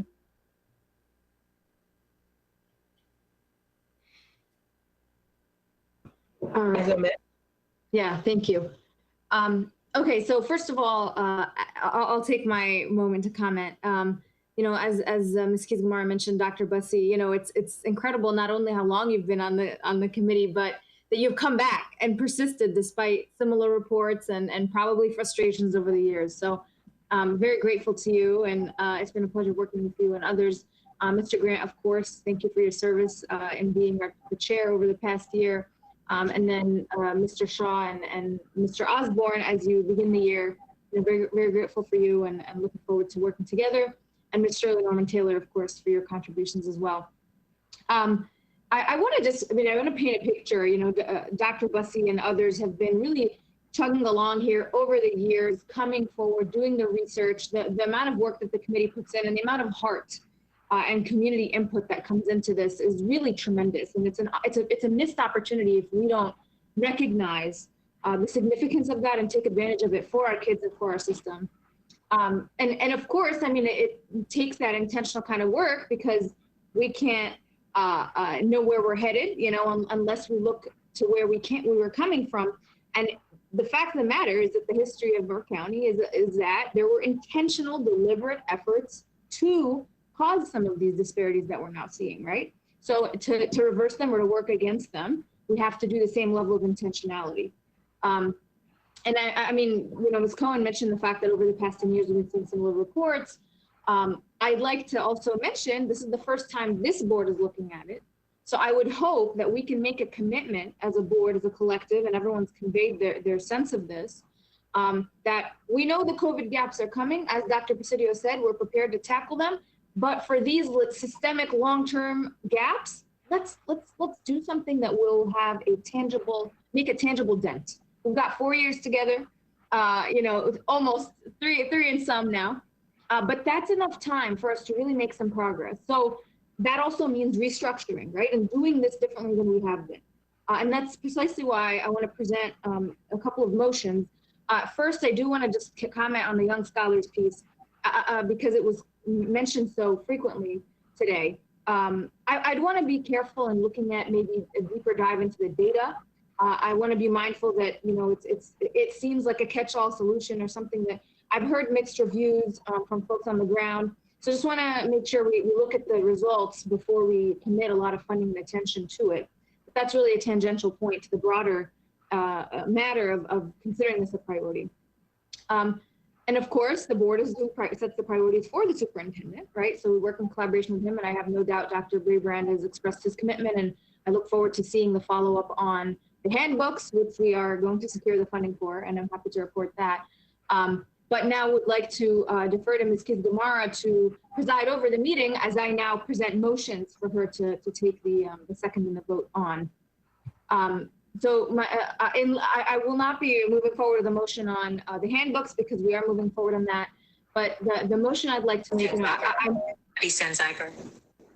I'm sorry? Sorry, that was the timer. That was the timer. Okay, so I'll make the motion.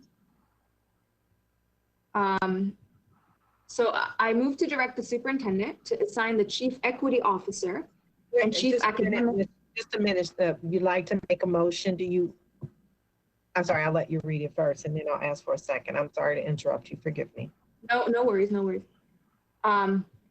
So I move to direct the superintendent to assign the chief equity officer, the chief academic officer, and any other relevant staff as official liaisons to the MSAOC.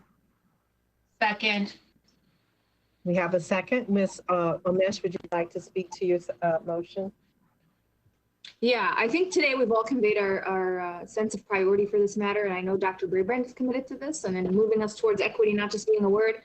In working with MSAOC, it significantly hinders the wonderful work of the committee not to have senior level staff and to show not only through words but through actions the priority that this is. So I'd like to see our top level staff working intentionally with them and making sure we're successful. Thank you. Dr. Anderson, did you want to speak to the motion? Very briefly, I concur with what Ms. Omesh shared, and given that top level of personnel in that liaison meeting, I think really will speak to the commitment and will move the needle on many of our efforts. Thank you. I see Ms. McLaughlin has her hand up. Yes, thank you. I appreciate absolutely that we want to have, as Dr. Braybrand said, the chief equity officer working directly hand in hand with the MSAOC committee. What I'm more interested in, though, Dr. Braybrand, is that it's not just having the head of a department working directly with the committee, which I know I experienced when Dr. Nixon was involved with the HRASC. She also had one of her staff members, Sean McDonald, provide, and her executive assistant provided the direct administrative supports, things like updating the website, things like setting meetings and getting rosters of the representatives showing up at the meetings. And one of the things that Dr. Nixon said is that if she was responsible for taking the minutes, taking the notes, and reporting all of these things, she couldn't actually engage with the committee members and the appointees themselves. So I guess I would say to Dr. Braybrand and Ms. Omesh, my only concern with this motion is that I don't think it captures that, and maybe I just get reassurances that we're not saddling our new chief equity officer with doing the administrative tasks related to MSAOC, that this board should direct tonight to the superintendent that he needs to ensure that, just like SHAC, where Leah Skirpsky is a staff member, she's not the assistant superintendent, but she ensures that the SHAC advisory committee has all of the information it needs and gets the administrative support. So I don't know, again, if this is Dr. Braybrand to speak to it or Ms. Omesh, but I really want that assurances before I vote on this, because I wholly support directing the CEO to be working directly and attending these meetings. Absolutely. We certainly can provide staff support along with the CEO. Absolutely. Thank you. Okay. Great. Thank you. Thank you, Dr. Braybrand. Next, we have Ms. Corbett Sanders.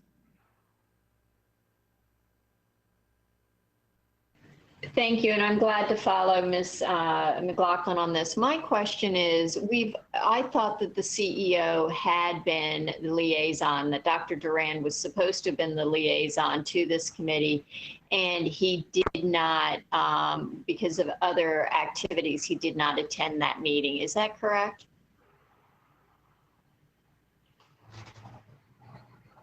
If I can address that point, Dr. Duran, he attended most of our meetings. So if he was not able to attend, Dr. Presidio was there with respect to representing the leadership team on the issue. But in reality, Dr. Duran was the informal liaison for the committee. There was no question. We did meet with him offline on a number of issues. In reality, he really was the staff liaison, but he was not responsible for any of the administrative responsibilities and tasks for the committee. So the purpose of this is to formalize that liaison relationship. Is that the intent? So may I suggest that to capture what Ms. McLaughlin mentioned and the intent of the maker of the motion, you may want to clarify that it is to have the senior executive as the liaison and provide the associated supports from staff, a staffing aide or something like that, so that you actually clarify the difference between the CEO being a member of the committee almost, whereas the other is that you have staff support. Ms. Corbett Sanders, are you offering an amendment, or? I would like to know from the maker of the motion if that's something that she thinks would, how do we capture that? That's my only question, because the maker of the motion is focused on the individual, and what I want to do is make sure that we have all of the associated supports that are necessary as well, and that it is captured in the actions of this committee, because as you know, this board made a commitment to funding that handbook, and we took a motion, and so we want to, and it then kind of fell off the radar. So we want to make sure that we have it documented, that we have the supports they need. Ms. Omesh, did you want to respond? Thank you. I was waiting to be recognized to clarify both points from Ms. McLaughlin and Ms. Corbett Sanders. I want to be very clear. MSAOC members have been incredibly diligent in actually doing their own admin work. The challenge comes in when data is requested, when follow-up is required, when information is needed to inform some of that work. That's one piece of it. And honestly, I know everyone is being respectful and courteous, and I admire that. My attendance in these meetings, to me, has shown a hole, an absence of a key component, which is the staff collaboration in this work. And that was not only this year, but last year as well. And so this is not only, yes, of course, to make this official, to make this a responsibility is very different than to say we need to collaborate with staff and ask them questions sometimes offline. This is if we're serious about this work, I mean, this seems pretty straightforward, and I would not look to the CEO nor the CAO to be in charge of administrative responsibilities. In the same way that I'm aware they're not necessarily in other committees. And I imagine we can work that out. And Dr. Braybrand's approval of it, I think, is a clear sign to us that he's able to make it happen in the way that would be appropriate. And as the liaison, I'll continue to make sure that that's the way that priorities are laid out. So, Ms. Omesh, are you saying that you don't think there needs to be a formal way to include the concerns that were expressed by Ms. Corbett Sanders or Ms. McLaughlin? I believe that Dr. Braybrand has it covered, but if there is language specifically present as an amendment, obviously that's up to the board if they want to accept that. Okay. It's no longer my, my motion to change, or my. Correct. Okay. Next we have Ms. Marin. Yes, good evening. I know I didn't get to share comments earlier. I support MSAOC's work. I actually dug up my 2007 parent handbook copy. Dr. Bussey, you might remember I was on your committee and now have made it to the school board. As someone else said, this committee produces some great work. My concern with this motion is that I think it's duplicative of the motion of the forum topic that the board just adopted to thoroughly go over the functionality of advisory committees. Well, I think in principle, yes, a staff member from the Chief Equity Office and Academic Office should be there. What's to say that there aren't other committees who would benefit from a similar type of structure? Whether it's clarifying that such a staff member would not be administrative or what the staff level support should be. I think that this motion is just ill-timed, and we have put forward the go-ahead for our public engagement committee of the board to talk to our advisory committee members to understand from them what would be most effective. Now, this motion might produce just one of those aspects, but again, I'm not interested in creating haphazard changes to advisory committee structure when we just as a board committed to fortifying that. I think also with the new Chief Academic and Equity Officer, two different positions being hired in the near future, we could see what that person with their expertise recommends to us as a board for our advisory committee here. So at this time, I'm not inclined to support the motion, although I very much support the intent and including the highest level of our leadership team in the committee meetings and work. Ms. Keys-Gamarra, if you would allow me to clarify. Well, if you don't, there's a couple of people who haven't. Would you mind letting the people who haven't spoken speak and then respond to everything? Is that okay? Okay. I'm sorry, I thought I saw Ms. Tolan's hand. No? Okay. Everybody whose hand is raised currently has spoken already. So go ahead, Ms. Omesh. I'm sorry, I was mistaken. No worries. Thank you. I did want to clarify that point. Rather than think of this as a bonus or an addition for MSAOC, I think we should view this as there is a deficit here that we need to compensate for. Most of our committees, if not all, I don't want to speak for all without having that be perfectly accurate, but have senior leadership liaising already. And my concern is the urgency of this, because it took us several months for the forum topic to even be presented before us to discuss and vote on, to then have the advisory committee consider, to have PEC consider whether we're gonna, how we're gonna move forward with the changes for the advisory committee. So I don't anticipate those changes being in effect at least for another year. And meanwhile, I'm showing up to these MSAOC meetings and seeing, the need for this support. So I would really, urge us to move forward with this. I think it's pretty clear. Okay. It looks like everyone who has had their hand up has had one turn. Ms. Corbett Sanders, are you asking for a go back? No. Okay. No, thank you. Okay. Ms. Marin, and then I think I'd like to take a vote. Go ahead, Ms. Marin. Great. Yeah, I just wanted to add that it is not unique to the MSAOC that the membership of it is lopsided or missing people. On the Human Resources Advisory Committee, we were trying to get places at the table for our teachers associations for the better part of a year, and that didn't happen. So even though we had a senior staff member at that meeting, it did not represent all of the key stakeholders. So I think that that is similar in this case. Again, I also, I don't have enough background information. This motion was presented this morning, and I just am not aware of all of what's involved. So again, I revert back to the work that we did, and just because we approved, it took a while to approve the forum topic doesn't mean it'll take a while to actually do that work, to call the committees for their input and expertise to make it stronger for them and for us. Thank you. Thank you, Ms. Marin. I will give my comments, and then Ms. Omesh, I'll give the maker of the motion the last word, and then we'll take the vote. I understand the intent of this motion, and given the gravity of the issues that this committee has repeatedly dealt with without an appropriate level of support, I would like to try to make sure that as the new staff member comes in, that they begin on the right foot by working closely with this committee.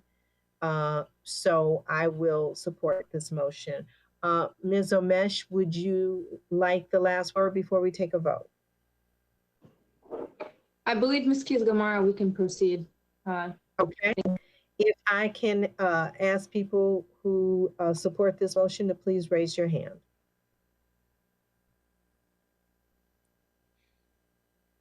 I see Ms. McLaughlin, Dr. Anderson, Ms. Darren Kofax, Ms. Obrar Omesh, Ms. Laura Jane Cohen, Ms. Stella Pekarsky, Elaine Tolan, Karen Corbett Sanders. I believe that is almost unanimous, and Mr. Frisch, as well as myself. So the motion passes. Ms. Keys-Gamarra, could you also call the no votes and the abstentions, since you said almost? Sure. Thank you for reminding me. I'm sorry. Do we have any no votes? Ms. Karen Corbett Sanders. Oh, I'm sorry, Ms. Melanie Marin. Any abstentions? No abstentions. Thank you. Ms. Omesh, did you have another motion? Yes, thank you. The final motion is I move to adjust the MSAOC reporting schedule from one that is yearly to one that is at the end of each quarter, with staff involvement to present school reports and clear goals towards improvement for each period. Okay. Do we have a second? I'll second. Okay. Ms. Omesh, would you like to speak to your motion? Thank you, Ms. Kizgamara. I understand there's a bit of disagreement on how frequently these should be, and I welcome amendments on that front.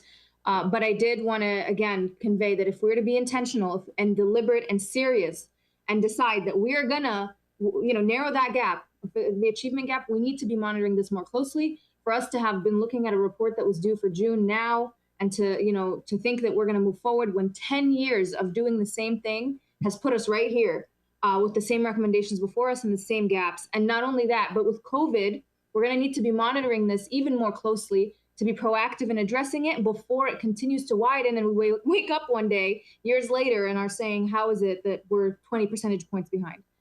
So this is an extremely important piece to me. As the board, we set the priority. And if this matters to us, we review it more frequently to ensure that there's direction and that there's conversation so it's top of mind as we move forward in ensuring that every child in this county matters, not just those who are getting the highest test scores. So I hope that I can get my colleagues' support on this. Thank you, Ms. Omesh. Dr. Anderson, did you want to speak to this motion? I do. I want to speak to the motion and I want to make an amendment if that is allowed. I'm in support of what Ms. Omesh shared, which is that, what is monitored gets done. So we need to be sure that we are continuously observing this so that we can ascertain what the growth has been. Having said that, Ms. Omesh, I would like to offer a quarterly written report with a bi-yearly presentation the way that we have it right now. Semi-annual, not biannual. Oh, I'm sorry, semi-annual. Thank you. So semi-annual presentation, but a quarterly written report. May I ask, did I lose everybody? No, we're here. Oh, my screen went. Oh, she was trying to put the document up, maybe. Ms. No, I wasn't trying to put the document up. For some reason, my screen went completely black. I'm sorry. I was having issues. I'm sorry. Ms. Mulder, are you able to put the motion up on the screen? It will take a moment, but I need to tell you that what Dr. Anderson just offered is another separate amendment. The amendment's been moved and seconded, so you can't make changes. If I was a seconder, does that impact it? Since I was a seconder? I don't and think the so. amender? Oh, okay. No, because if you seconded it, it's with the board now. It's on the Thank you. And I can second your amendment, so then we can move forward and vote on the amendment. Okay, so let's deal with the first one if we can. And I see a number of hands. Ms. McLaughlin.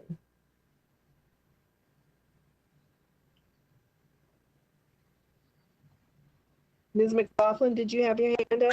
Point of clarification, Madam Chair. Sorry. Sure. Are we putting aside the amendment for now, or?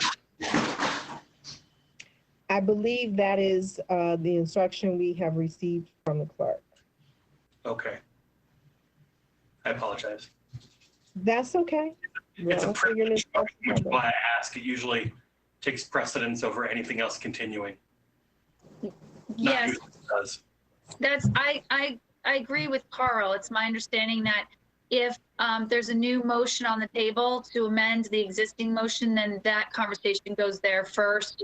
And Right. so they would speak to that amendment first. Yeah, And we'll talk exactly. to that, then go back to the main. Yes, I was saying that you can't amend the motion that's already on the table.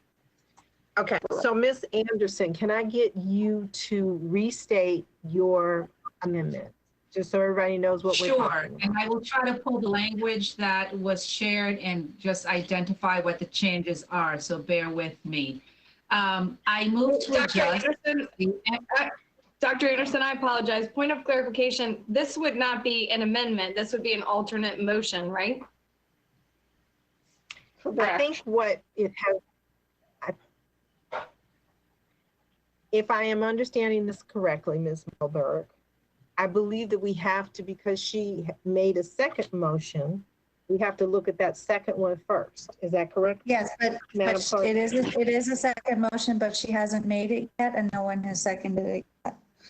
Okay. Well, I seconded it. Let me, I will make it again, and I think Ms. Omesh did second it, but I will make it again formally if I can thought get she the said exact. she would second it. Okay. Yeah. Ms. Keys Gamara, point of order. Can I ask a question or privilege, whatever Carl tells us we're supposed to say? Sure. Thank you. As I understand it from the past, a motion is on the table. An amendment is to amend the motion. So we keep using motion interchangeably, amendment interchangeably, and I just want to make sure there's clarity among all 12 of us, the clerk and the board, that there is a motion on the table. Dr. Anderson wants to amend that existing motion.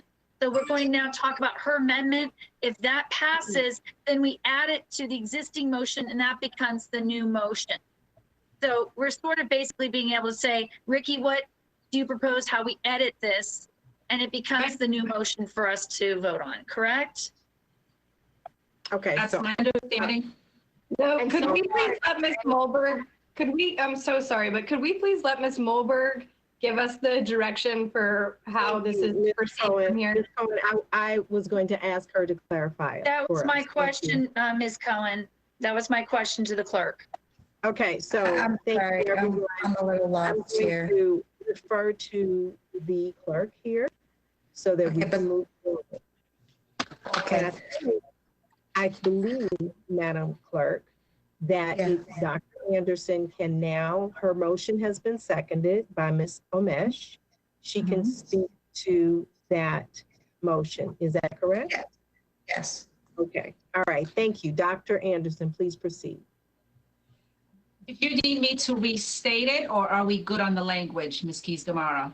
I would like for you to restate it and then give your reasoning, and then Ms. Omesh can speak. Again, no, it's Absolutely. an amendment to the motion. You keep calling hers a motion. It's not. It's an amendment to the motion. Thank you, Ms. McLaughlin. Thank you. Thank you. Go ahead, Ms. Dr. I will try to take care of both of my tasks at this point. I move to adjust the MSAOC reporting schedule from one that is yearly to one that provides a quarterly written report with a semi-annual presentation with score reports and clear goals towards improvement for each period. Okay, and we had a second already. So Dr. Anderson, would you like to speak to that? I think the point's been made. Thank you. Okay. I yield my time.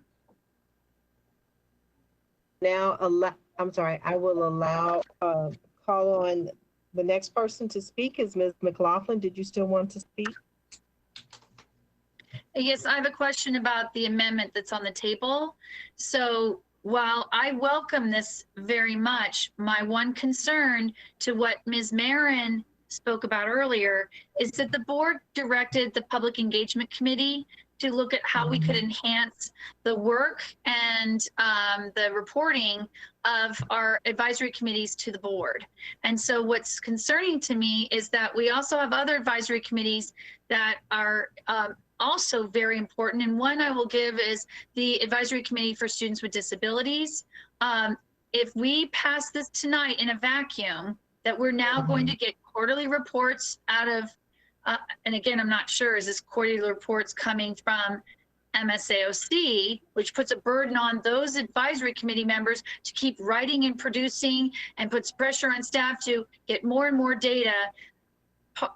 That's on one of our advisory committees. How many other advisory committees will we then want to have the same level of robust checks and balances? I would prefer that we not make a decision of this caliber when we're over an hour late. It is a very important proposal, and we should take it in consideration after we get all of our committee reports and public engagement decides. Again, where my concern is, there's a lot tucked into this in terms of staff time while we're trying to get through a return to learn and pandemic. And there's a lot to understand in terms of who's writing these quarterly reports. And then again, having equity of opportunity for all of our committees to have this ability to bring very important data review. In the end, I thought this is what our superintendent's supposed to bring to the board. In other words, I feel like we're almost putting school board work now on the MSAOC, unpaid volunteers to be doing this kind of measurement. So, and writing and bringing data to us. So I'm a little unclear that while incredibly well-intentioned, I think there's a lot of information here that I would be more comfortable having the chair and vice chair work this with the superintendent about the pros and cons. We have a future work session, however soon people want to do that. But tonight feels premature to me to make this decision that has a lot of workload attached to it. Dr. Brabrand, can you speak to this?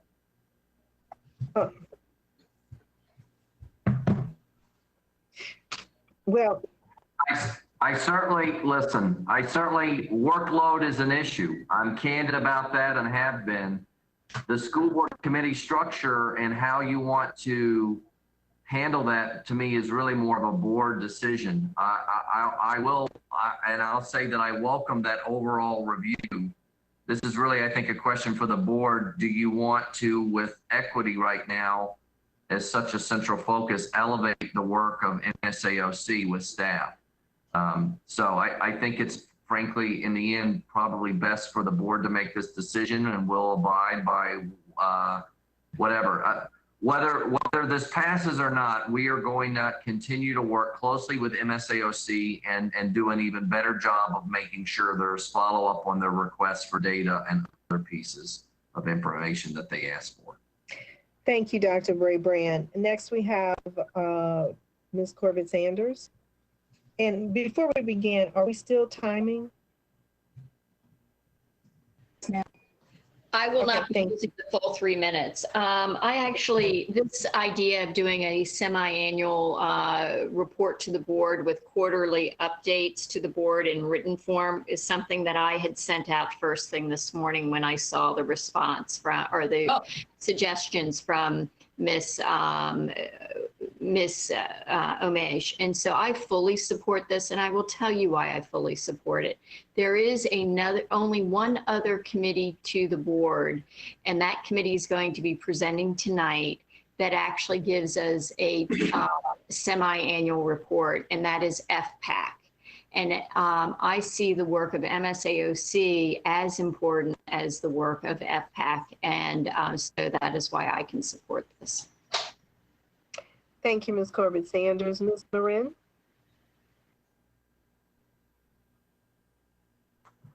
Yes, hi, and it's Ms. Marin. Marin, please, Ms. Gamara, thank you. I was about to ask if I said that correctly. I'm very sorry. Go ahead. Thank you. I have to agree with Ms. McLaughlin. I think this is a very short-sighted motion. I think it's also a very single-sided motion. We don't know the implications for staff workload. And again, we have, almost a dozen other committees. Title I, the TPAC committee, is very similar in its charge. Might they also want to do regular reports? I just think this completely flies in the face of the forum topic we approved. I think that it is better and more strategic to ask the superintendent to create more of a holistic plan on how to approach closing the opportunity gap. This is piecemeal, and this just seems completely misplaced to me, and I do not support this at all. Thank you. Ms. Karski? Yeah, thank you. I have to say, I also agree with Ms. McLaughlin and Ms. Marin. Not that there isn't value in this motion, but as somebody who has served on these committees, there is very little time that we are together to do substantive work. And I think these reports take a lot of time, and I worry about what that means for the work as a whole. And I would urge us to look at this holistically as Ms. Marin has said with her topic. That's all. Thank you. Thank you. Ms. Derenak Kofax? Yes, I too my thought is going along with what my colleagues have stated. We as a board have decided that we are going to look at our committee structure. We talked about that in a forum. I think to look at it in a more holistic way as a board member who's been the liaison to many, many different committees throughout, sometimes it takes, several weeks just to get into the topic, and to strap this committee with quarterly reporting structure at this point in time without a holistic review of what we can do, without having the chief academic and equity officers, which I supported on the last motion. I think they should be the liaisons, but they could help us better understand this and better understand the workload. And as so many said, there's so many committees. This committee, the work equity is at the center of all that we do, but I don't want to burden the committee with extra reporting functions rather than getting the hard work done. I may be supportive of having them report to us twice a year. If that is what the committee would like, I would agree to that. But the quarterly reporting thing seems to be putting an undue burden on this volunteer committee. Thank you. Ms. Tolan? Yes, thank you. I would like to support some of my colleagues, Ms. McLaughlin, Ms. Marin, et cetera. I feel it's premature to make this decision this evening. We do need to take a much more strategic look at all of our committees, and we did make a commitment to do that with our recent forum topic. And I think something like this falls into that. I agree. We also have, a new chief equity officer coming on board very soon, a new chief academic officer. Mr. Greenfelder is, new in this assistant superintendent role. Working with our Project Momentum schools, like all of these people should have impact into, how this is operating and some of these priorities. I fully support the work of this committee and how important it is and that we need to track and have data. But I think tonight is not the night to make the decision on how often the committee should be reporting. Thank you. Thank you, Ms. Tolan. Ms. Cohen? Hi, yes, I also will not be supporting either of these motions. If these two fail, I'd be happy to make an alternate motion to have the committee report twice a year, especially with the guidance of PEC that we can potentially time it in a way that it does influence both our budget making decisions and then also our SR&R revisions. So I would support twice a year, just like FPAC. I agree that this work is foundational to what we do, but I also agree with my colleagues that taxing them with a report 4 times a year is an awful lot to ask volunteers that we already ask an awful lot of. Thank you. Thank you. Ms. Sizemore-Heiser?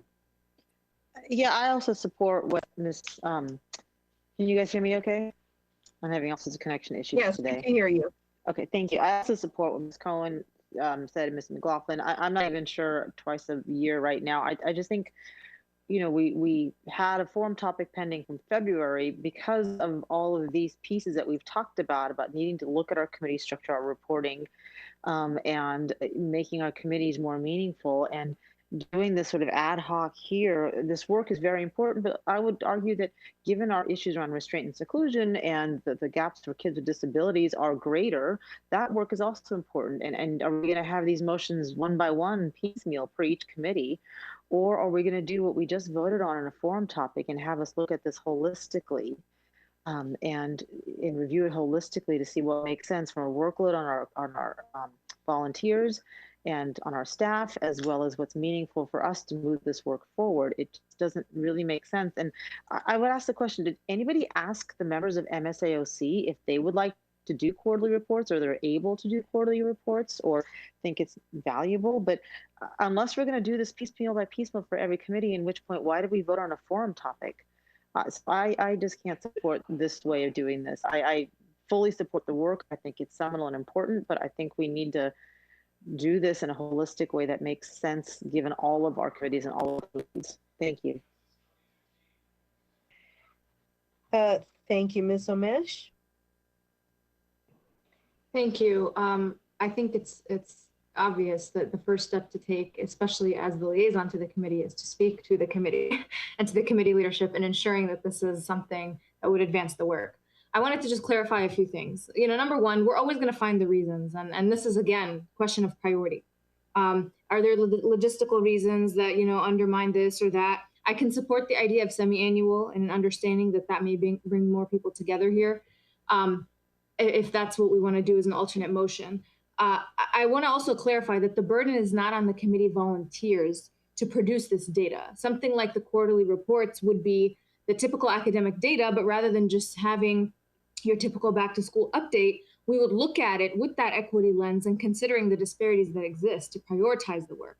So I don't know that that's a reason that we can lean on, because it's simply just inaccurate. And that certainly can be worked out, which is why the previous motion was so important, to make sure that we do have our senior staff who direct this on a division level and there's collaboration there. The involvement of the MSAOC is simply the accountability piece that will keep the community's perspective close to our ears, and then also the work progressing and folks who are passionate about it advancing it. So I wanted to make sure that's very clear. I also wanted to clarify that this does not preclude other work we're doing, right? So, or the other committees. So we're doing good work on that front. I was involved in it. I supported it. I 100% am behind that and the importance of process.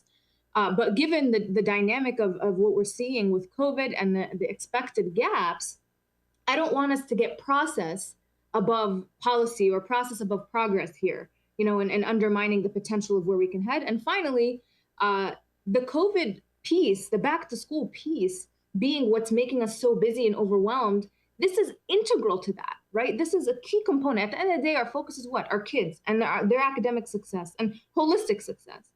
And that is the most important piece of return to learn, of all the virtual stuff that we're trying to figure out and the technology. And so I see that being hand in hand, and in fact would bolster that work.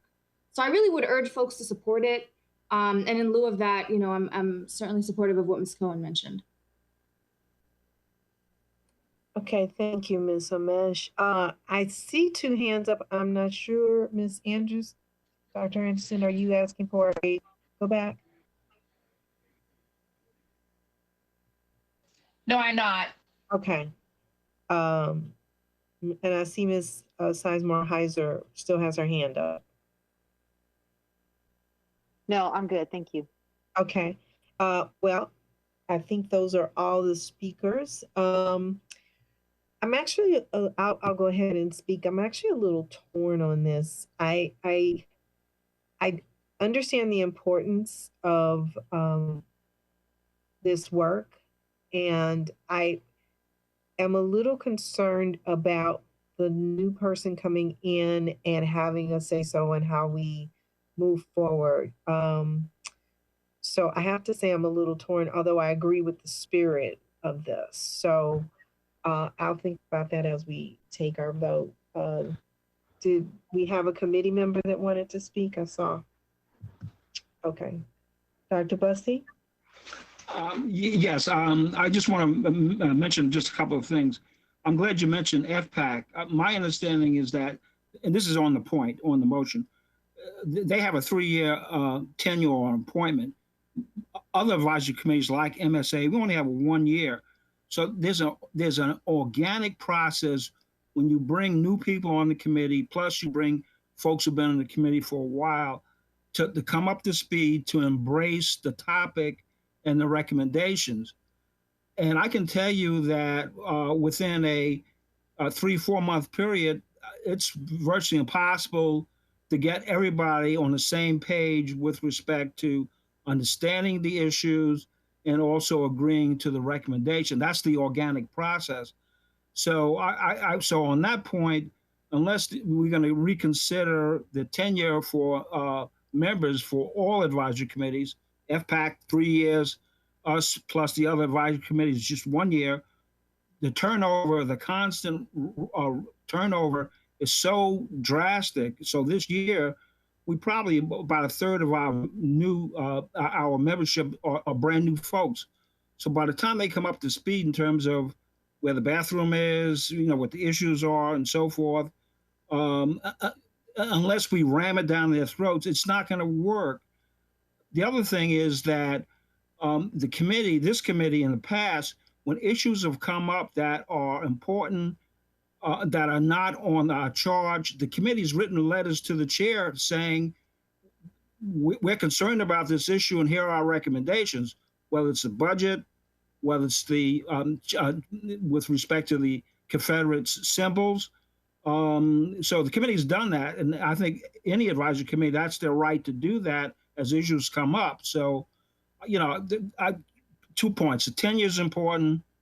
The 1 year tenure, if you're going to look at that, the turnover is so great that by the time you bring people up to speed, the process for the advisory committee has to be organic.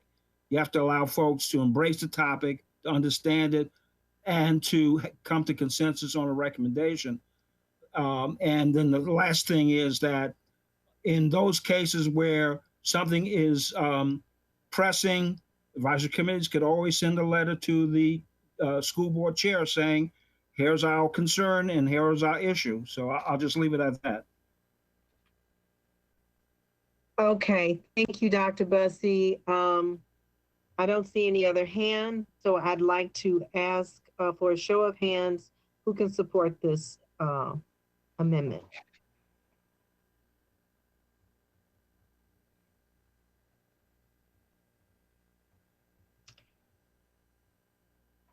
Okay.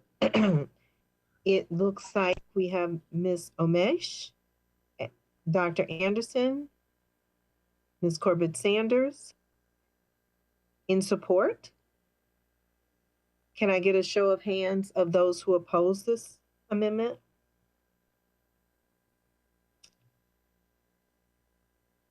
That would be Ms. Derenak Kofax, Ms. Sizemore Heiser, Ms. Marin, Ms. Cohen, Ms. Tolan, Ms. Pekarsky, Ms. McLaughlin, and Mr. Frisch. Do we have any abstentions?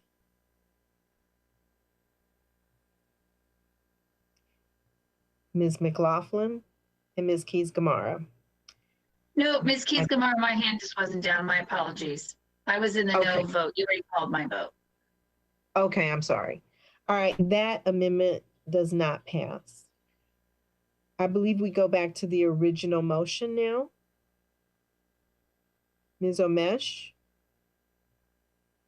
did you wish to speak to that before we take a vote on your motion? I think it's been sufficient. In collaboration with the chairs of the committee. Okay, thank you. Can I see a show of hands? Well, Omesh, let me ask you, since we've had extensive discussion, do you want to read your motion? Because it was a little different from Dr. Anderson's. I'm happy to do that. I believe I'm happy to withdraw this, though I don't know if it belongs to me anymore. But I am pulling that up. Okay.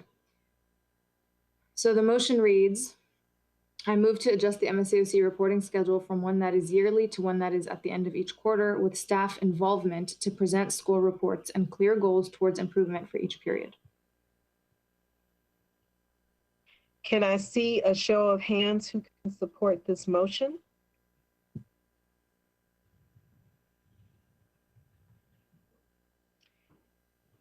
Okay. Can I see a show of hands of people who do not support this motion?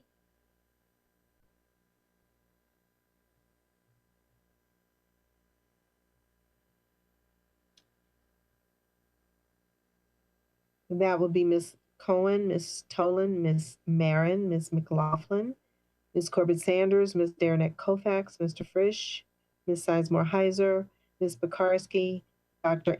Anderson. That motion fails.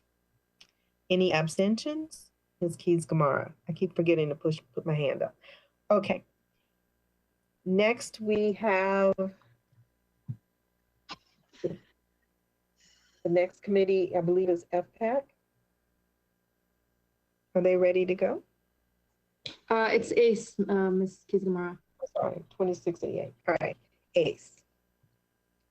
Are they ready to go?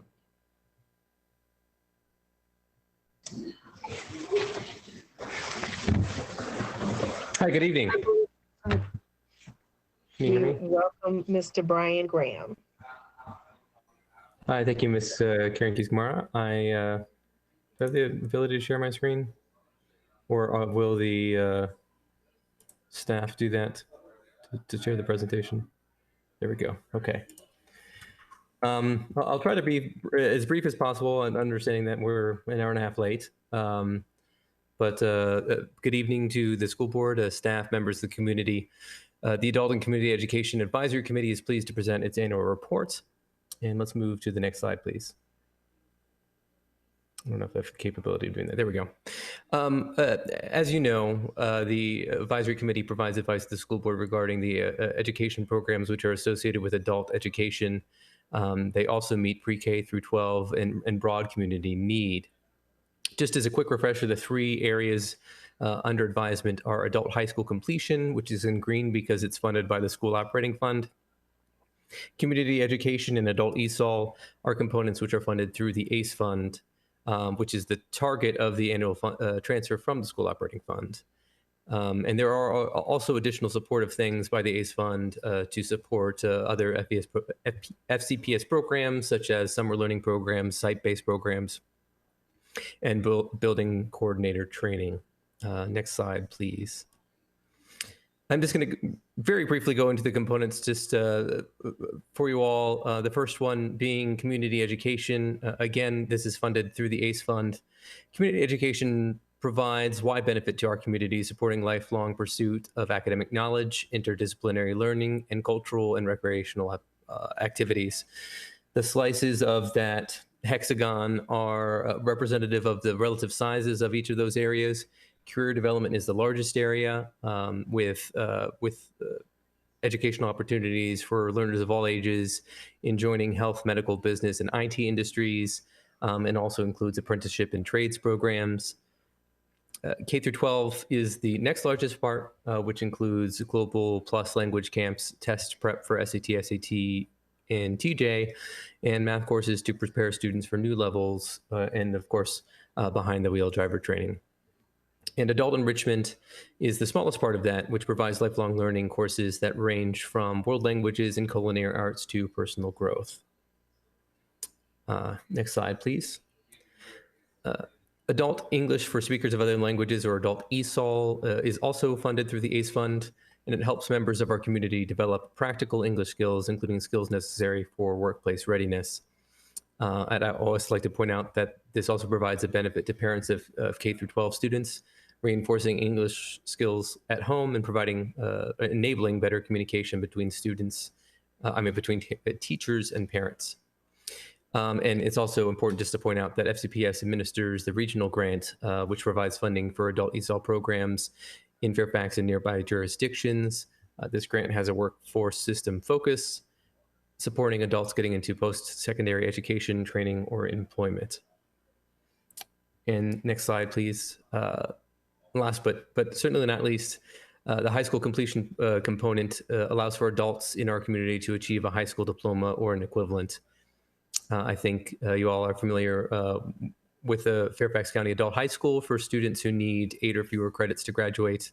They can either meet the current requirements for a diploma or requirements that were in place when they entered the 9th grade. And then, of course, the equivalency, the GED, which is the computer-based examination to demonstrate high school equivalent learning. Funding for this area is through the school operating fund, grants, and tuition. Next slide, please.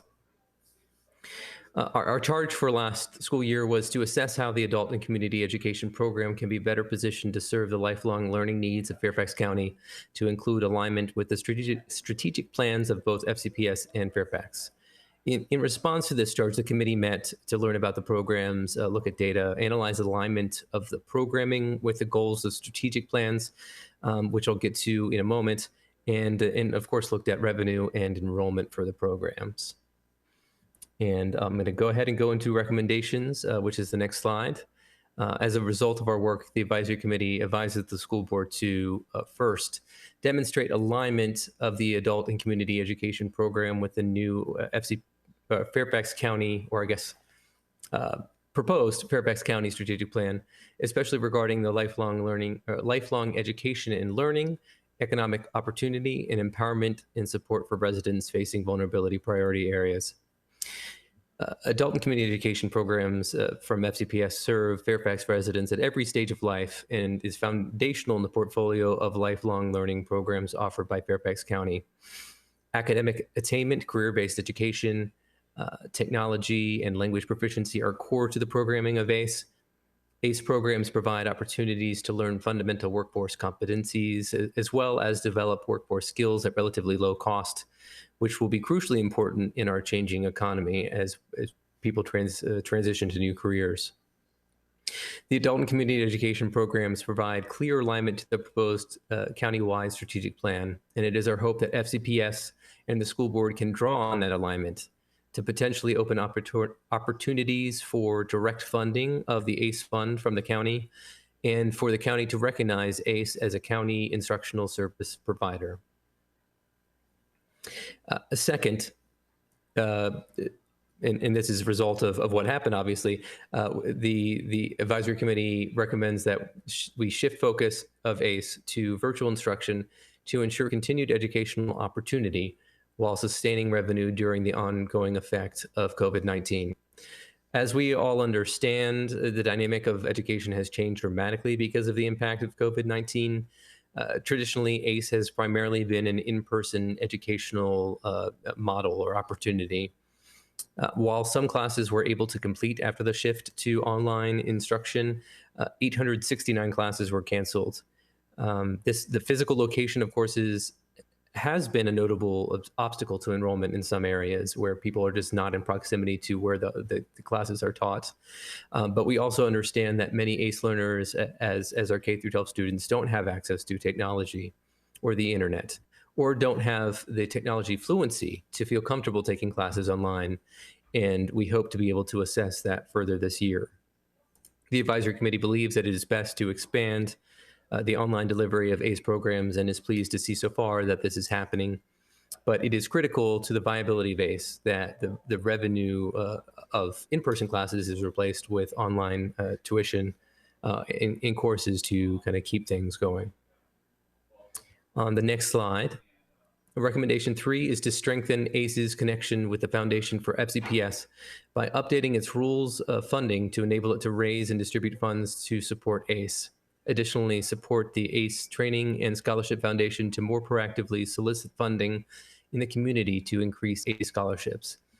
I think this is, if you go back and look at our own old reports, this is kind of a common thread where we're looking for additional sources of revenue of funding for ACE programs that are outside of the tax stream.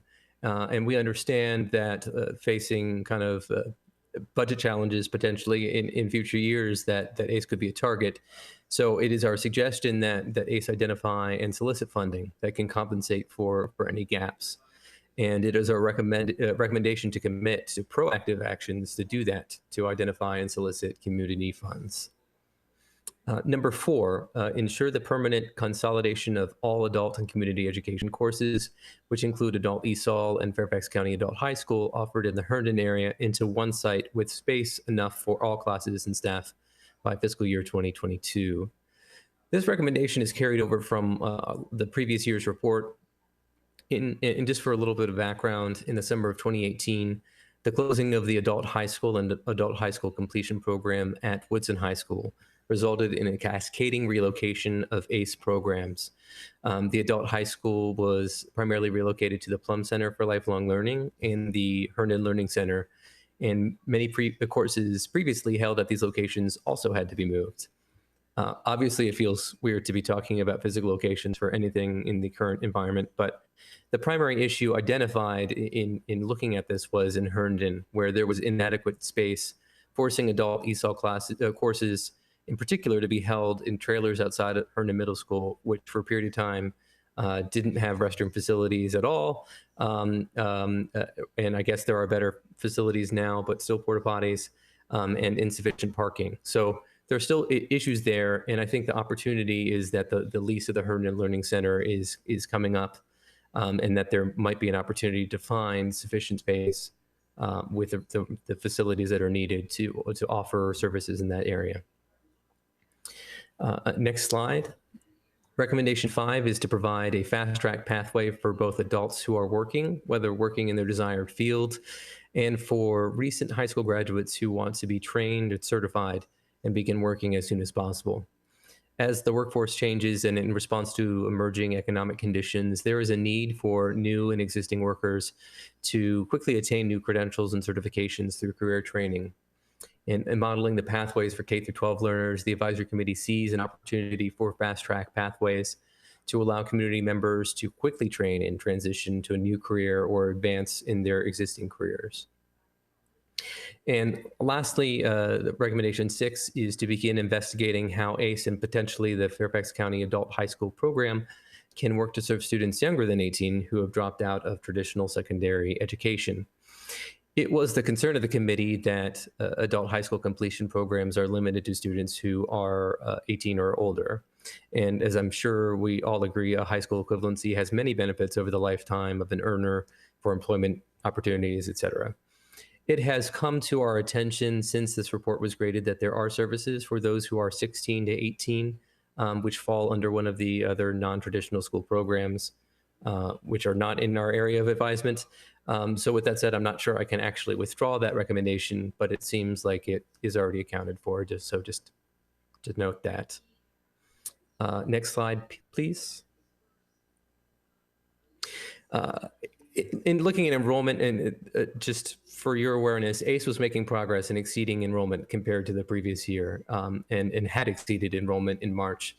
All indicators were pointing to a very successful year for ACE, including a positive net financial position. Of course, as already discussed, as everyone knows, COVID-19 affected enrollment and the financial position of ACE. Some courses for which a virtual option was not feasible resulted in refunds, cancellations, or withdrawals. You can kind of see that reflected in this chart here.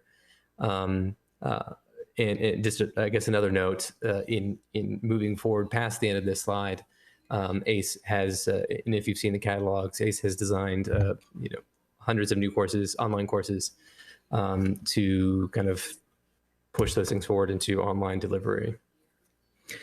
And then lastly, from our report, the next slide, ACE is key, ACE is foundational. The advisory committee believes that ACE programs provide tremendous value through educational services and opportunities to the community. ACE is an integral part in ensuring that the Fairfax County community has educational opportunities to be able to improve the lives of our residents and families. And in program alignment to FCPS, and in particular the Fairfax County Strategic Plan, can be leveraged to provide additional career training and workplace readiness skills for recent graduates and others seeking to improve their employment skills. Equity is at the core of education provided by all three program components. ACE directly aligns with the focus of One Fairfax policy to enable people to reach their highest level of personal achievement. Parts of ACE speak directly to the focus areas of improved literacy, workforce development, and lifelong learning. Financial support from the school board and outside sources continues to be a real need, and we feel that it is worthy of investment. At this time, I'd just like to recognize that we also have Lois Passman present, who's a committee member who I believe is the longest serving member of the advisory committee. Is that I was getting feedback there, but I wanted to acknowledge Lois, and then I think if I can quickly, I'm gonna further recognize and give the floor to the vice chair of last year's ACE Advisory Committee, Mr. Urban Farconi. Thank you all very much, Brian. It's a pleasure to be here. We are a small item on the budget, but we offer opportunities to a significant number of the Fairfax population. The support of each school board member is very important, very vital. In the past, we have had, allow me to say, sometimes inconsistent participation whereby some board members do not regularly appoint their representatives. Those members are no longer on the school board. So we also appreciate for those representatives, for some members who attended, having all of our representatives appointed by all of you would be a great asset to our committee. And we're doing very well, I think, as well right now with what you've all done as any, since I've been on the, I've been on ACE. And we appreciate if we can get to 100% representation. The members of the ACE Advisory Committee are your eyes and ears for each of you. We give you the feedback that you're looking for, and that enables you, we think, to be able to better understand the value of our program. So we appreciate that. But given that sometimes in the past, we have had very few members of ACE attending, and decisions might be made by perhaps 4 or 5 or as few as 6 members, that means there was a lot of input that was not available. Therefore, we would like to advise that to be on the lookout that what we will be discussing in our group will be how we can expand ACE into the community, into those members of the community who hire our graduates and who perhaps could be available for additional financial assistance to make up for lack of funding that we have discussed. Doing that will expand the ACE Advisory Committee and bring in the valuable input. And who better than to bring in to advise us and to help us than members of the community who are hiring the very same graduates that we are going to be producing at ACE. So I appreciate that I had a chance to offer those comments in addition to recommendations. And we look forward to doing a lot more work with for all of you. And we look forward to your questions. Thank you. Thank you for bringing that report. I'd like to ask our board if anyone would object to if we limited the comments to 10 minutes. I'm sorry, 2 minutes. Forgive me, I have a headache. Does anyone have any objections if we limit the comments to 2 minutes? No. Okay, great. Thank you so much. Ms. Marin? Yes, I just wanted to say thank you to the ACE committee. I was the school board liaison and was so eager to work with you, and we got off to a great start and then COVID hit. But I'm so pleased to see your report. And I just want to say to my colleagues that I think that the recommendations that the committee is supporting shows the flexibility and the timeliness of what our ACE department does for students and for adults. And I think the more that we can connect and market and tell the stories of what ACE does and fund it appropriately, I think we can get a really big return on the benefits. So thanks to Helen Cole also for serving, and Brian, to you as well for all your hard work. Thank you. Next, we have Ms. Eismar-Heiser. Great. First, I want to say thank you to Brian and the entire committee and Irv for all your hard work on ACE. And I really honestly fully support the mission of adult continuing education for so many reasons, but especially when you mentioned workforce readiness and helping our recent graduates gain skills. And I just wanted to sort of put out in the air one thing that I would love ACE to look at this year going forward is really the effect on COVID on our families and adults. And they're we've talked about for years the homework divide because of the lack of technology our students have or don't have, and their ability then to access homework and materials that are more and more put online. But what I'm seeing through COVID is that there's a digital divide between our families and their understanding of how to access the technology and therefore their ability to support their children in distance learning. I hear from principals in some schools that they really have to teach the parents the basics on how to use a computer, whereas other areas or other families are more able, and therefore that directly affects how they can support their children. And I actually think it directly affects workforce readiness, because so much more in our workplace these days, we need to have sort of what I call digital literacy skills. And I think even for our recent graduates, there's a divide between, and I'm going to say some more special education classes and what our recent special ed grads have in terms of digital literacy, and what perhaps our more advanced students have in terms of creating PowerPoints and things. So I think this would be a great thing for ACE to look at, is our recent grads, our high school students, and our families, and that digital literacy divide, and how can we help bridge that gap in this new world. So, but I'm really supportive of your work, and I thank you for all your hard work, but just something going forward to think about. I'd appreciate your thoughts on that. Thank you, Irv. Thank you, Brian, and everybody on the committee. Did anyone want to respond to Ms. Sizemore-Heiser? Okay. Next, I think we have Mr. Frisch. Thank you very much. First, I want to thank Brian Graham and Irv Arconi for their presentation this evening. They're both Providence District residents, so that's always nice.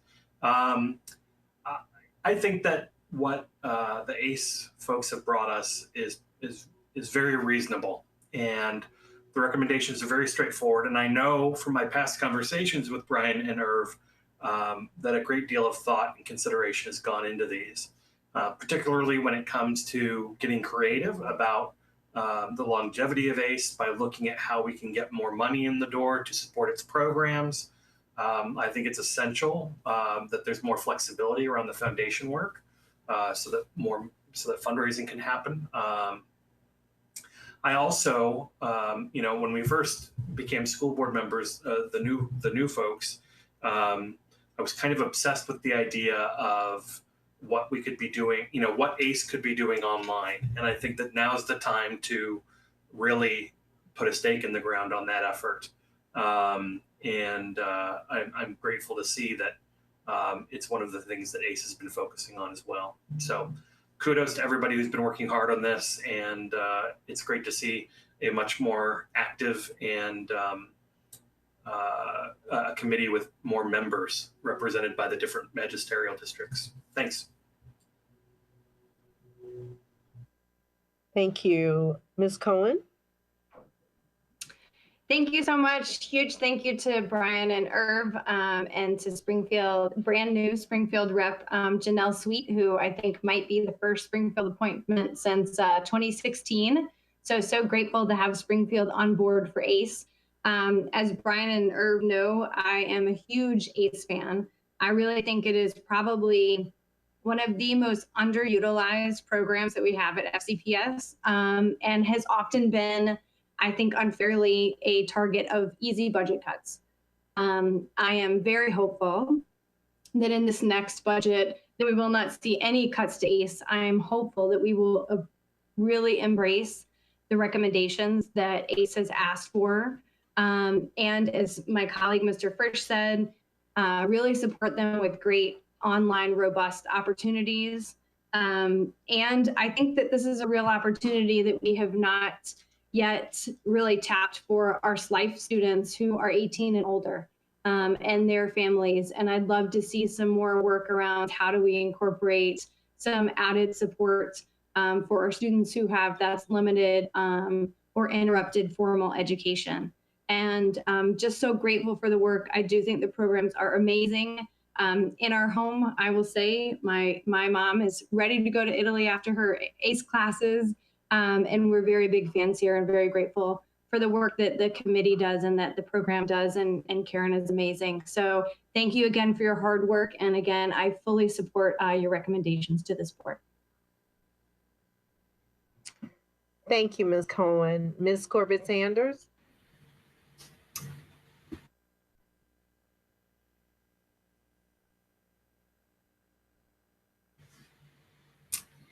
My unmute isn't working well tonight, so I apologize. Thank you so much. I am thrilled to be the liaison to ACE this year because, as Lois knows, I am a big fan of especially our ESOL and our adult high school program completion that ACE offers, because my grandmother was a ACE equivalent teacher in Maryland for many years.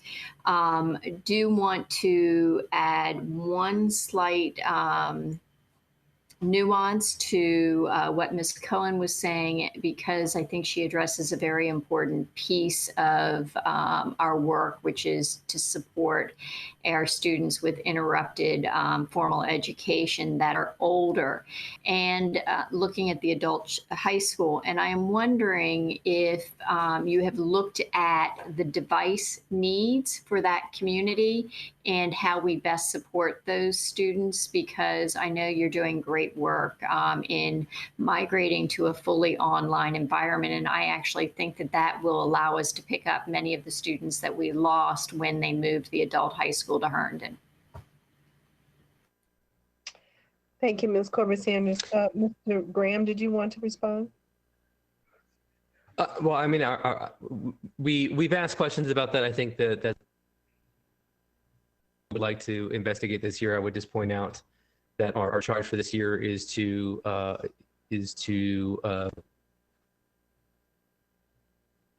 we can be better positioned in the new learning environment necessitated by COVID. So obviously we're going to try to find information about that so that we can report on. So I will be asking the superintendent to make sure that you get the support in getting that information. Thank you. Are you finished, Ms. Corbett-Sanders? Yes, I am. Thank you. Okay. Ms. Tolan? Yes, hi. Thank you so much for all of your work and efforts. Really appreciate it. And I do want to throw a thank you to Dolly Whalen from Drainsville, who's been working with you as well. Just a couple of comments, a couple of areas of potential collaboration that I wanted to mention. Carl Frisch and I are serving on the Joint Environment Task Force, which is a joint group between the Board of Supervisors and the school board. And we'll be issuing our, we've been working with this task force, and previous board members have been working with the task force over the last 18 months or so. And we'll be presenting our goals next month. And so I will make sure to share those with you, because we do have a workforce section that where we're looking at green careers for K through 12 students, but also, you know, our county residents. So that may be a potential area for some collaboration, or, you know, working together as we move forward with that, which could be very exciting. So I will let you know about that. And of course, being the Drainsville representative, you know, things that are happening in Herndon are super important to me. So, and I've heard from, you know, principals and other people in the community, the importance of the adult education that we have going on, and the collaboration with, you know, working with our high school students and, you know, English language learners, et cetera. So look forward to working with you on that as well. You know, feel free to reach out on any issues around that geographic area in particular. So thank you very much for your work. Really appreciate it. Workforce and, you know, lifelong learning is very important to me, and would like to keep working on that with you. Thank you.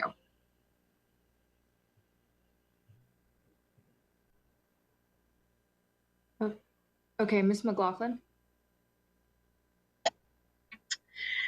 Great, thank you. It's always, I appreciate the detailed and valuable reports we get from the ACE Advisory Committee. I do want to reflect on, this is now my 9th report that I've received as a school board member, 9th annual report on ACE. And one of the things that the board has tackled is, while there's always been a long-standing commitment on our belief and values of adult high school education, adult ESOL learning, and certainly the merits of lifelong learning through community education. some of the questions in the past have been that because our mission is K-12 and some, as we've tried to grow pre-K, the question becomes, what do we do with our limited funding to provide for all the programs we want to do? And so in the past, it was long determined before I joined the board that the ACE program was supposed to be self-funded. And there seems to be over the years then challenges for doing that. And I'm just wondering, as we try to think about how we partner and collaborate with the Board of Supervisors, I'm certain they share our value that adult education makes a stronger community. But since our mission and our funding tends to be on K-12, I'd like to maybe ask Dr. Braybrand, as well as Brian, our chair of ACE, if both of you could talk a little bit more about, was there any discussion about ACE's continuing funding challenges? And has it reached a point where this board needs to go advocate to the Board of Supervisors that we need more support from the Board of Supervisors from a funding standpoint? And then secondly, where is the lost revenue occurring from? Is it our community program side? Is it our adult ESOL side? Is it the adult high school side? So those are my questions.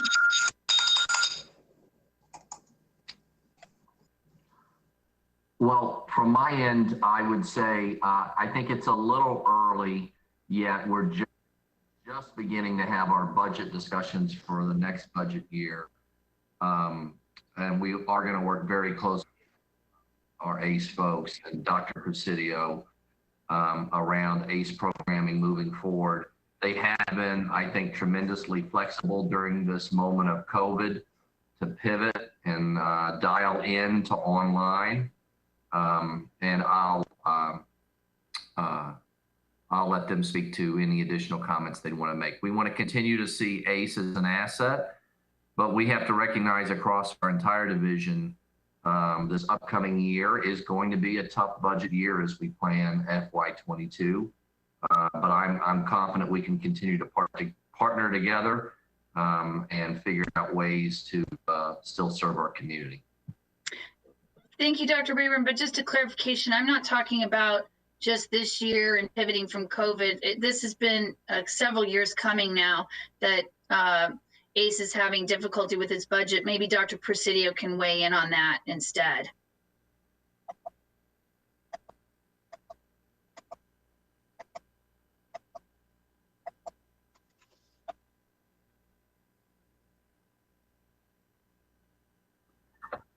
Sloan, did you want to make any comments? I believe Dr. Presidio with us. I don't know if he had to step away. If not, I can, Can you hear me now? Can you hear me now? Yeah. Okay, I apologize. There was a problem with my microphone and my connection, I guess. We could follow up on this in more detail, certainly, but we actually did have the Auditor General do a study and look at the financial structure of ACE a couple years ago and shared that information that basically, the financial structure that we have for the ACE program is really incomparable when we look at other similar models around the country, or even, here locally, when you look at, for example, the Park and Recs program for Fairfax County. We really do need to have some allocated, dedicated funding to cover the administrative overhead costs. The ACE program has done a really good job of running a cost-neutral program with respect to the programming that it offers and provides, but trying to then, subsidize those overhead costs, administrative costs, facilities costs, really is not sustainable in the long term. So I think that would be one of the things that maybe in future budget discussions with the Board of Supervisors that we could pursue, and maybe have a similar financial model to what the county does with the Parks and Recs program, for example. And we could certainly talk about that in more detail during budget season. I would say just real briefly, though, I do want to give a lot of credit to Paul Steiner, our program coordinator, and Jan Garcia, our financial manager, who have both started within the last couple of years. And they've done a fantastic job, not just on the financial management side, but also on the program development side. So They're great assets that we have in the school system as we look to maybe, develop new lines of business that really meet the board's strategic goals and the community's needs as well. Awesome. Thank you, Dr. Presidio. Brian, did you want to weigh in? If I may, just a little, and we did look at this as an advisory committee. We have asked, and just a result of everything that's happened, I think that the way that they've been looking at reporting in all those areas has changed a little bit. There really aren't areas where classes are losing money. If you look at them kind of individually, like the only thing that kind of looks like it might be is adult ESOL, but it's not. It's covered by grants, right? So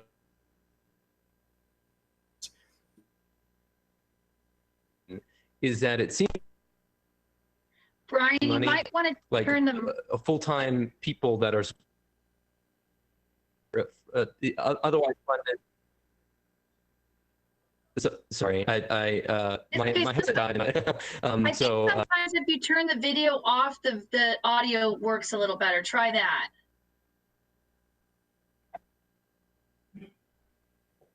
Okay, is that any better? Yes.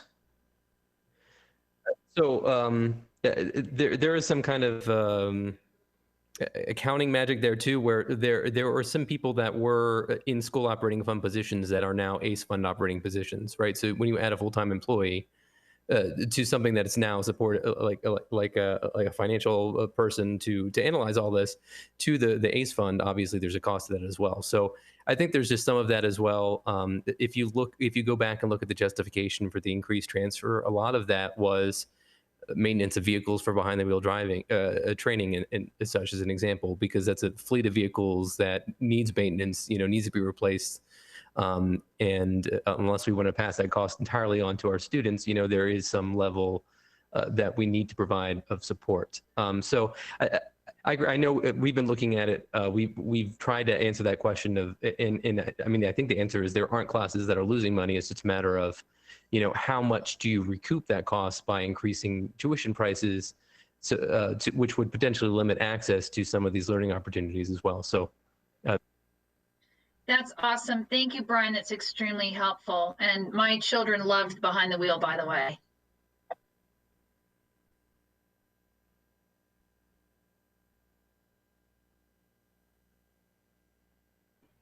Ms. Keys-Gamarra.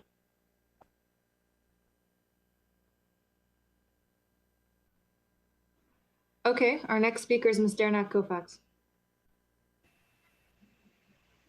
Thank you. And thank you, Brian and for your work and all the committee members. You said Lois is here. Thank you so much. ACE has always been one of those programs that we really value and really need, but it's always been at that place where we're, as Dr. Presidio said, eventually not a sustainable model, but it's not one I think I can say for this board member, want to give up on. This is a program that, these are programs and classes that are extremely valuable. And I do think it's one of those because it does look at some of our adult learners who are 18 and older, but I'm also intrigued by your number 6, begin investigating how ACE can serve students younger than 18 who have dropped out of traditional school. So I would love to hear from you any conversation you had about that, because I happen to represent a school that does have a high dropout rate, and some of the hands-on experiential learning programs, some of our FATE programming, I don't know if you're familiar with that, where they build houses and they, have kids help along those lines. Those are the kinds of programs that are really impactful to some of the kids who are coming into our system and are dropping out of traditional secondary education. So I was just wondering if you had any ideas about what that programming might look like, if you've done any brainstorming on that. Sure. So, I mean, I think the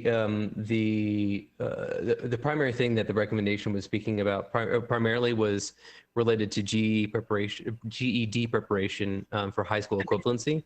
But obviously, I think there's a clear kind of direction to, and I think that's most of the discussion. But I think there's a clear direction of obviously, if and we talk about this sometimes, and I forget the term, but there is kind of a 13th year type of programming where you can connect students to opportunities that can put them into apprenticeships or career paths. So I think there's a clear, all of the instruction kind of clearly points to career readiness and workforce readiness. And I think that obviously is something that we should find a way to connect students who don't complete their education to those opportunities. Right. And I was just seeing it maybe because 5 and 6 were, 5 and 6 about the fast tracking of pathways for high school graduates who want to be trained certified. But I was also thinking that for those who hadn't completed high school, some kind of pathway program there. Just a thought, Dr. Brabrand and Dr. Presidio, as we move forward, because I do think we're going to come out of this COVID situation with unique circumstances as kids come back to the classroom or choose to stay virtual, and what kind of, and what's going to motivate them, and what's going to,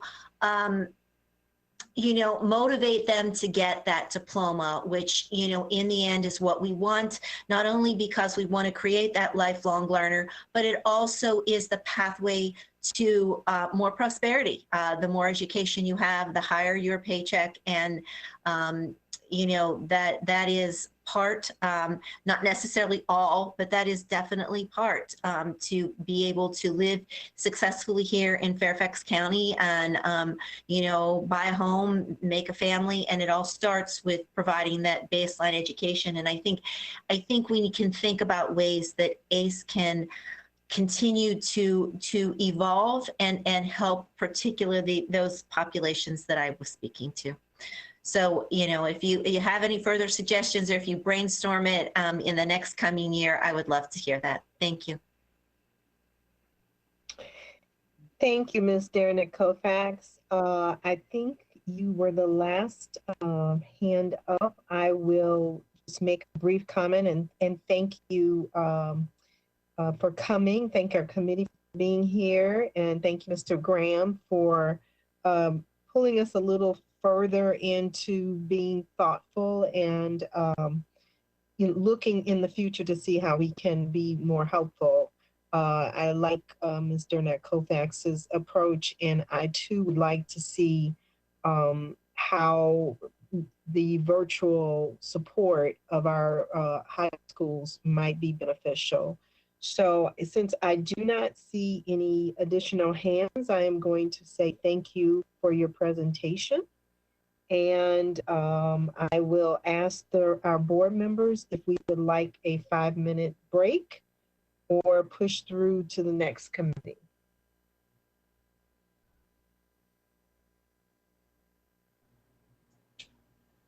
No comments? Are we voting on one of the two options? I'll consider that a motion. I'll consider that a motion and second it if anyone wants to consider it, so that we move along. I didn't want to assume that people wanted a break. Some people may want to push through. So how many people would like a 5-minute break?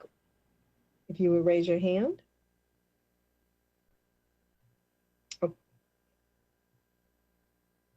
Okay.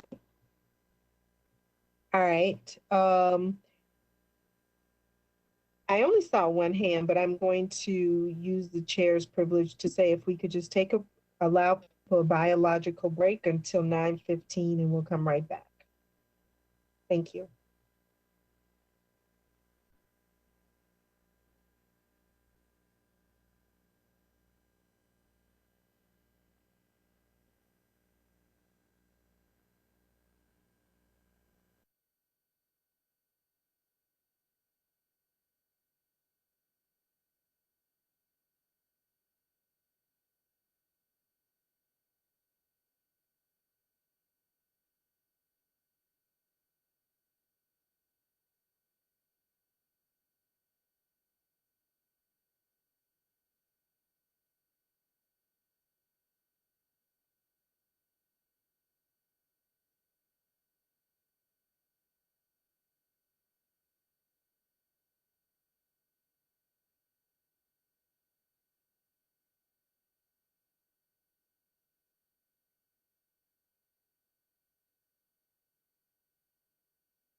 9:15 and looks like our next presenter is ready.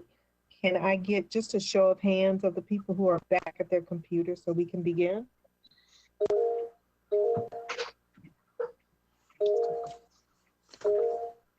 I'm happy to do roll call. It's okay. Okay. It looks like we have a majority of folks. So I'm going to go ahead and turn the meeting over to Mr. Dan Amanoff. Good evening. Thank you very much. I'm here too. Can everyone hear me okay? Yes. Great. Excellent. Well, thank you all. We are happy to present to you our 2019 to 2020 school year annual report. Joining me tonight is our vice chair from this past year, Charles Hookey, and our secretary, Katie Herman from the city of Fairfax. Charles is from Braddock District. Eileen, are you going to put the presentation up or do you want me to share it? There we go. Fantastic. So we'll briefly do a presentation and then we'll leave plenty of time for any questions. So if we could go to the next slide. The agenda for tonight is just briefly go over our membership, our report organization, the annual charge, recommendations, and then our conclusions. This is an outline of what we'll cover. The FPAC membership, as the gentleman said earlier, we are on staggered 3-year terms. This past year, Angela Smalls at large, Dan Hogan at large, and Troy Thompson from the Lee District joined FPAC.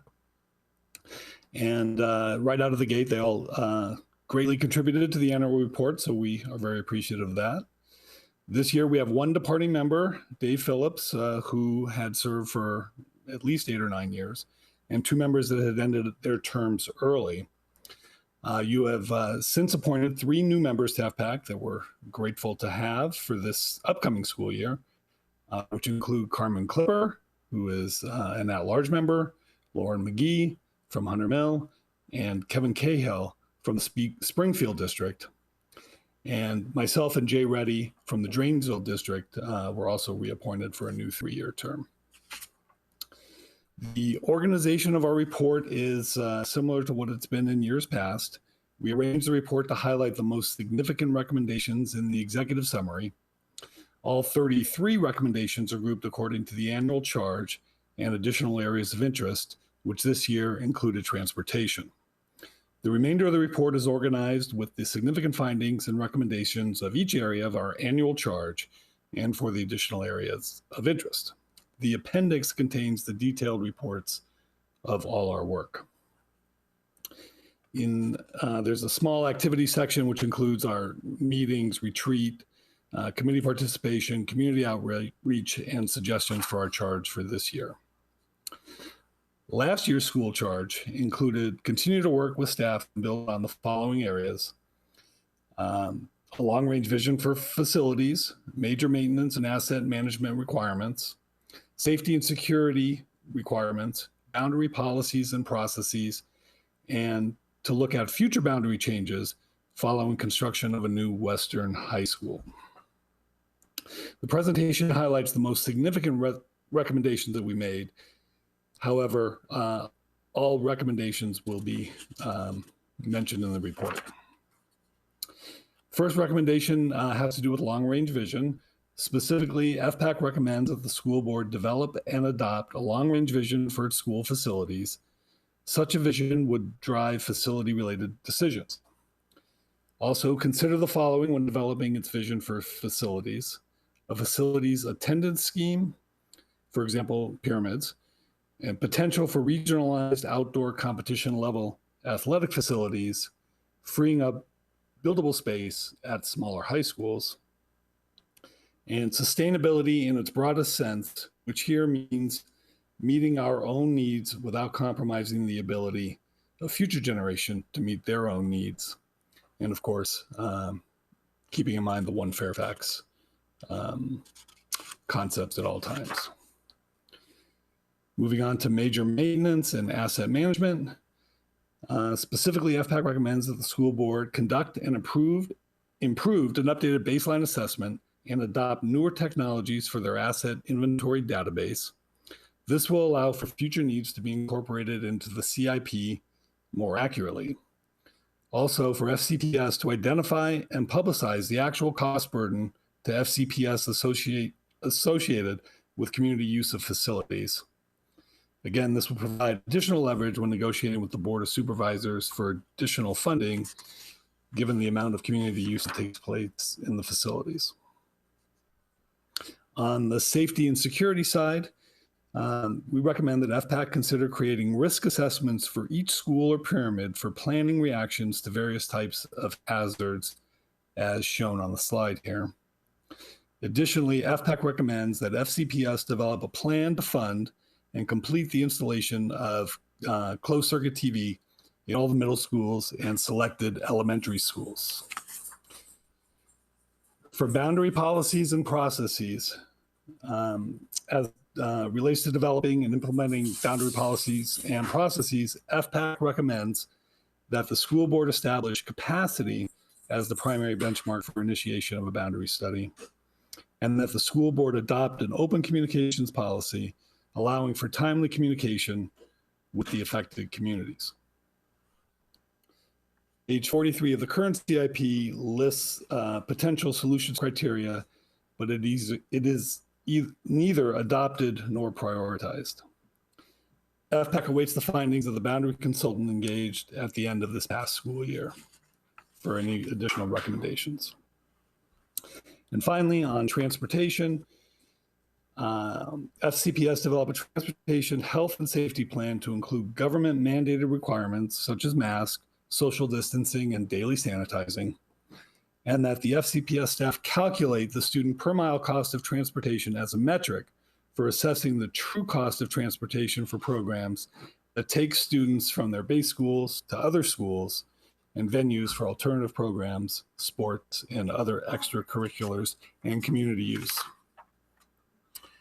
And finally, our charge for next school year is on the screen, but the purpose of tonight is really to focus on our work that we did this past school year. So with that, we'll leave it open for questions. But before we do that, as we do every year, we can't say enough about the help that we received from Jessica Gillis and her group, including Brittany Rausch and Kathy Vassapoli, and we really couldn't do what we do without everyone's assistance at Gatehouse. So thank you all very much.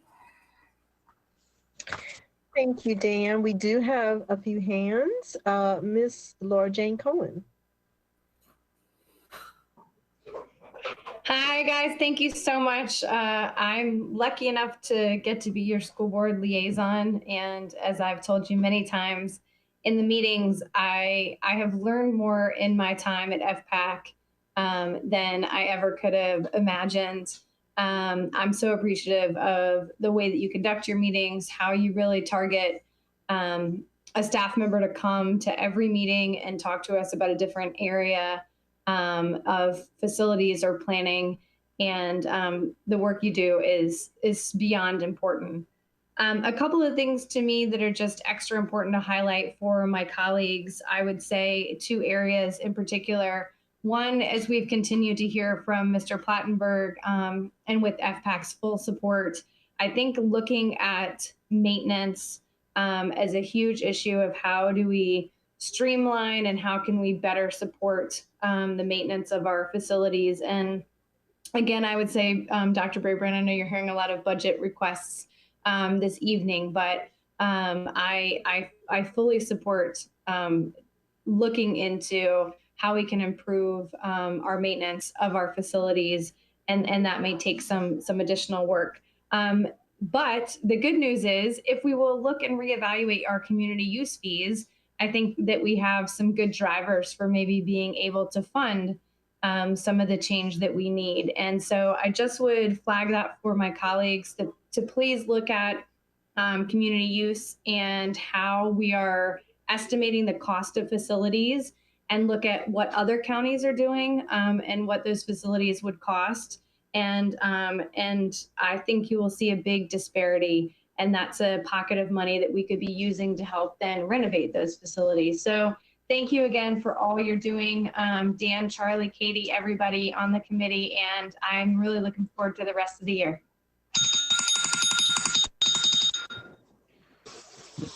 Thank you. Thank you. Did anyone want to respond? Okay.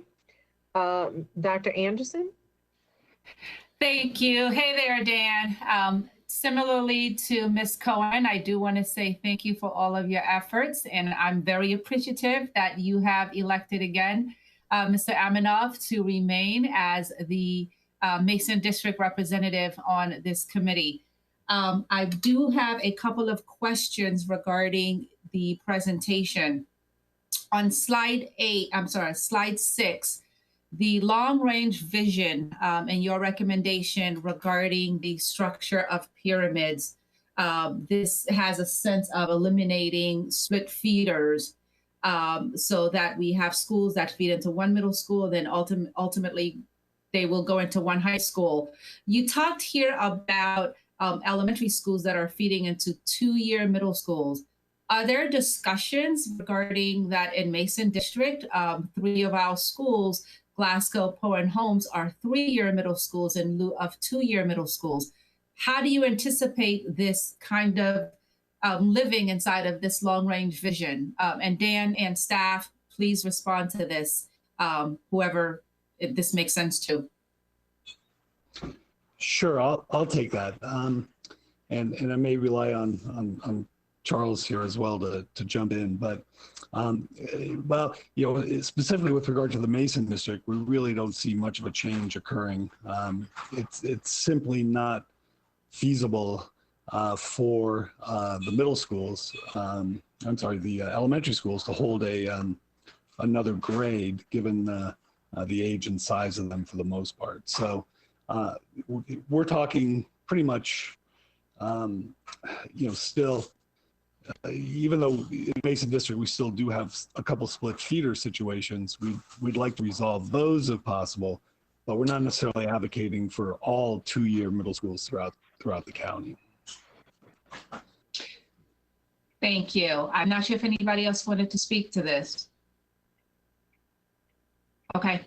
If not, I do want to raise my concern that in Mason District, this is the only area of Fairfax County where our middle schools are 3 years in lieu of 2 years. We have elementary school students, 6th graders, who are at the middle school level and not participating in some of the things that they perhaps have access to at the elementary level.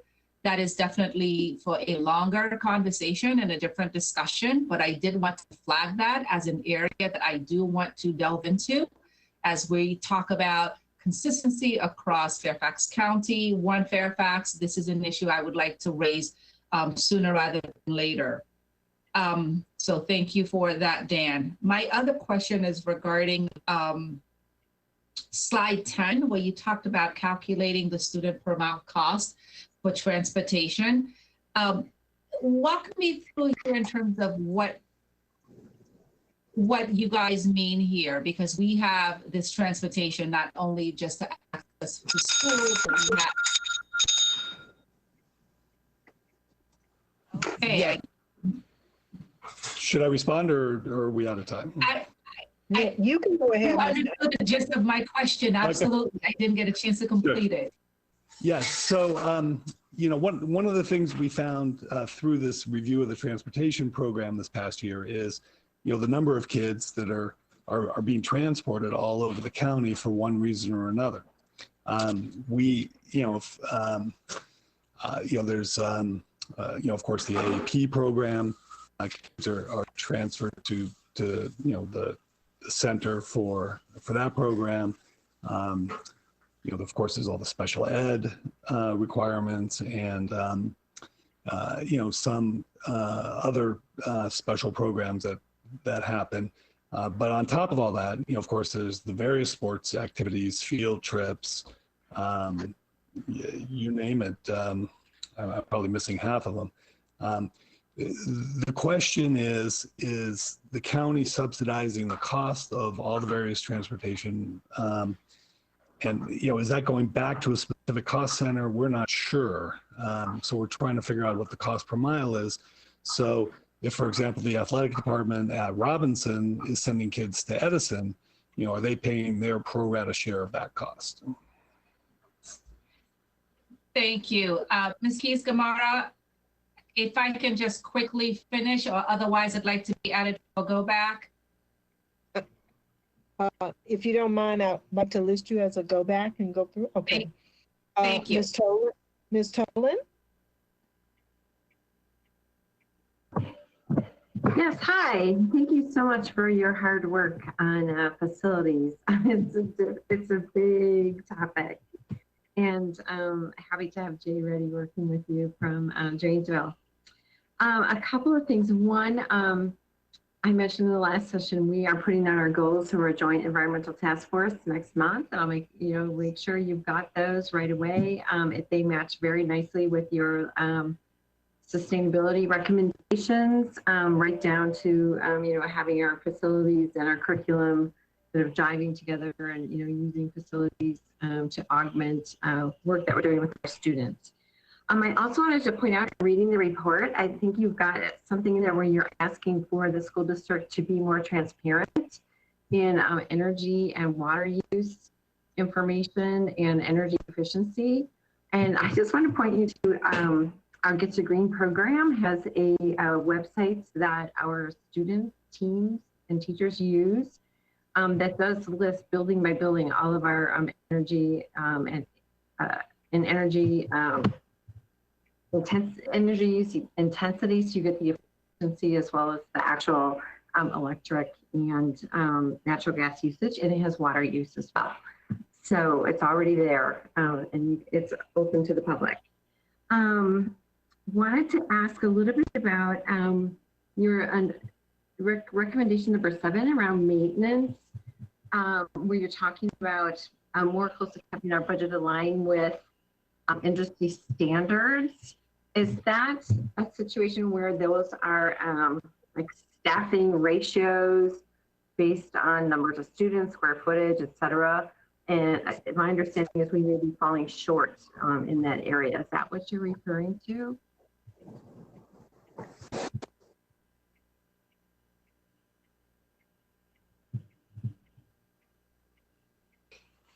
Yeah, this has been actually a recommendation we've had on for a number of years. I think the one you're referring to, I was just trying to glance at it, is with regard to the maintenance of the facilities, like custodial services, things of that nature, or is it something else?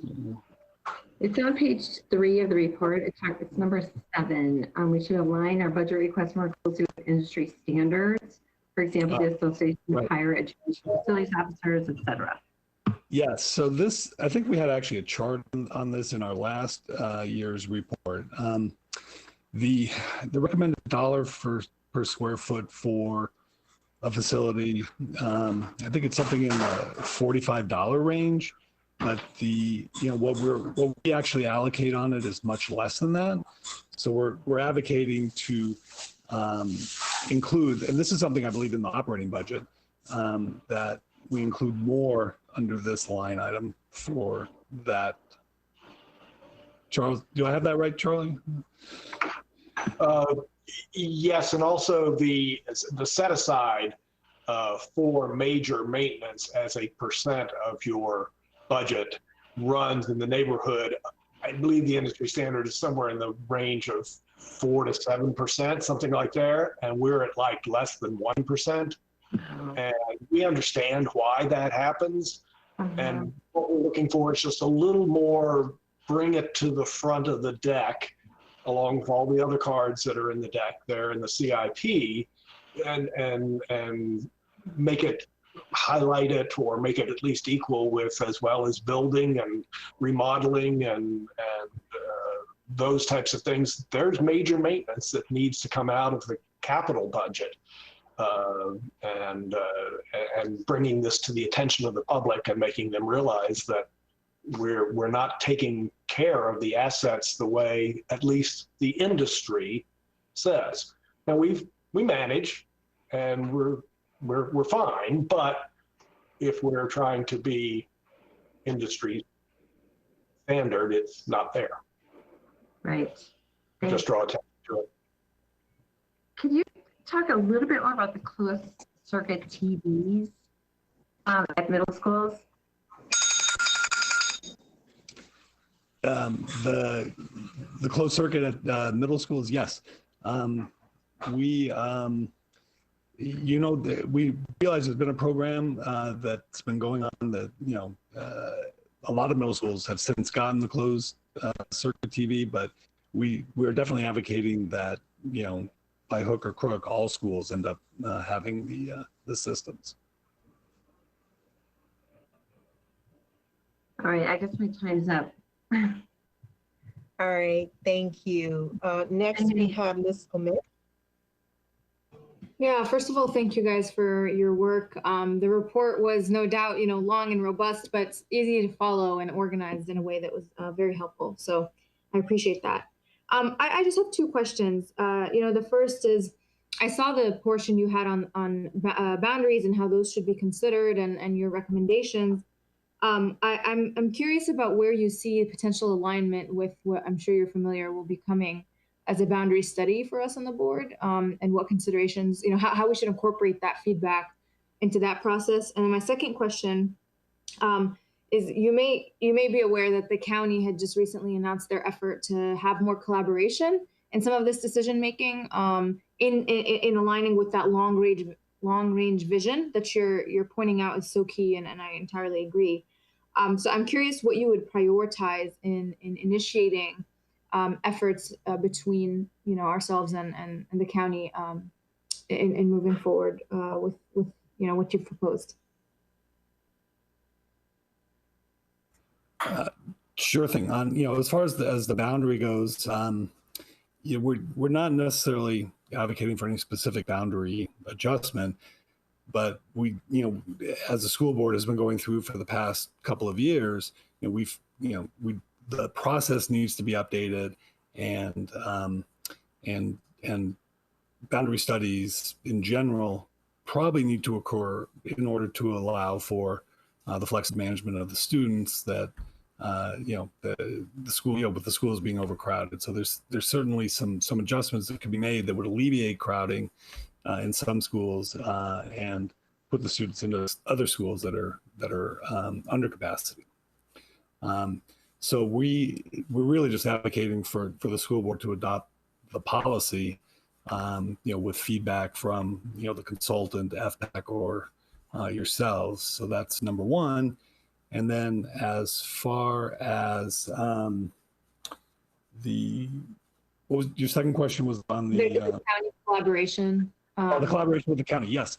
So again, the county, and I'm aware of the joint committee, the CIP committee with the county and so forth. And I think that's great because, the county has a lot of facilities that could be used for school purposes that are not being used or vacant or that the schools need with regard to bus maintenance and, a whole host of things, fleet maintenance.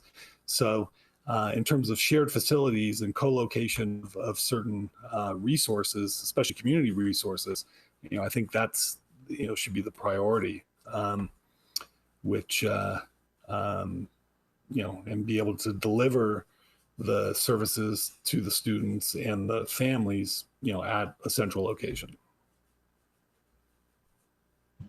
Okay, thank you so much. Are you finished, Miss? Okay. Yeah, that's fine, thanks. All right, I saw Miss Sizemore Heiser's hand up, and I'm not sure if it was a technical difficulty or did you want to? No, I apologize. It was a mistake. I'm good. Thank you. Okay. Thank you. Then I appreciate it. Oh, I'm sorry. Did Miss McLaughlin have a comment before? I don't think so. No, I haven't spoken yet. Okay. So good evening, both Dan and Charlie. Charlie being our long time Braddock district representative. for both me and Tessie Wilson. So appreciate Charlie's longevity. It is late. You all, I'm so sorry, had to wait so long to present to us. And as many of us know, for several years now, the depth and breadth of recommendations that come from FPAC every year are substantial. There's really no way tonight, with 3 committees all in a row, that we can do justice to your 30-page report. So I'm not even going to attempt it tonight. I will simply share with my colleagues that I know how much we appreciate the incredible expertise and service of the FPAC committee. And so I would like to suggest that we do schedule another work session where we will have feedback from staff about the density of these 30 pages and 33 recommendations so that we can actually take some action similar to what we talked about with the history of MSAOC. I'm mindful that we are still in COVID and that this board needs to focus on how we get children back into school learning. But I did want to let the FPAC leaders know and the committee as a whole that I really do want to take time with this board and the superintendent to unpack all the incredibly hard work you've done. In particular, as a longstanding board member, the issue of boundaries. I appreciate that you share the perspective that many of us have talked about, which is you've got to address your capacity challenges and you've got to look at program placement. You've got to look where you have under capacity versus over capacity. Those are critical. And the idea that when we can have single feeders into our middle and high schools, all of those play an important role. So I used up my 3 minutes, but Charlie and Dan, if you have any reaction to what I've said, I really welcome your comment. Thank you, Ms. McLaughlin. With any response? No, thank you very much. And, of course, we would appreciate the opportunity to go and do a little bit of a deeper dive with you all in terms of the recommendations. So we'll make ourselves available whenever you're available. Thank you. Ms. Dearnett Koufax?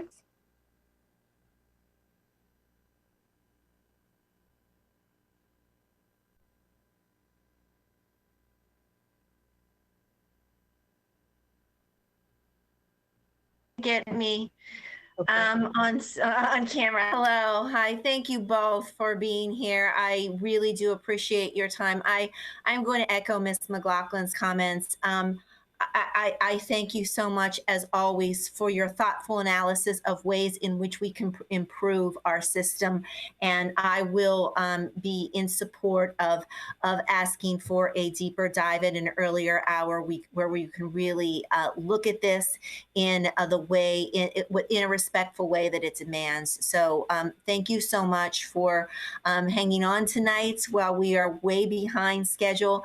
And I do look forward to another opportunity to check in with you and to talk to you, and also to have staff do the deeper dive for what you've presented at this point. So thank you so much, gentlemen. Really appreciate you and all of your committee members. Thank you. Thank you. Thank you. I am going to echo the comments of my colleagues and then go on to go backs. Dr. Anderson? Thank you. I think Ms. Corbett Sanders hasn't had a turn. I thought I saw her hand out. Ms. Corbett Sanders? Sorry. That's quite all right. I just wanted to thank you, Dan and Charlie, and also my appointee, Kathy Hosek, for all the work that you all have done and the thoughtful manner in which you approach this work.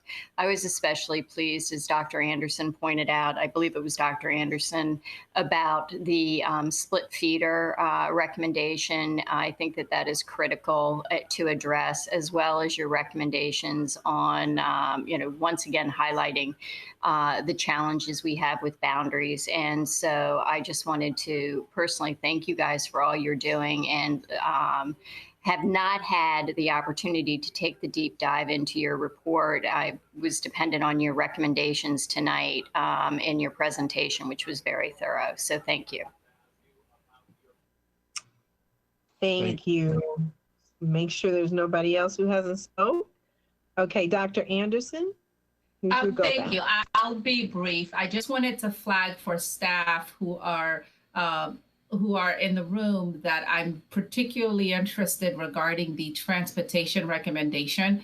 In light of all that we've talked about regarding growing our pipeline, all of the conversations from the MSAOC presentation, I'm very curious to see what is the cost to FCPS with the busing, particularly for AP programs, because I would venture that those resources could perhaps be reinvested to develop robust local programs that would serve the same purpose. And so I'm really looking forward to having this piece be further articulated and for us to make some decisions around this measure. So thank you, Dan. Again, awesome Mason District representative, taking all the credit for him. I appreciate your help tonight and your presentation, and of course the rest of the team as well. Thanks, Dr. Anderson. Thank you. Any response? Or just, okay. If staff wanted to say anything to this, again, I just want to make sure that somebody's hearing that this is an area for follow-up.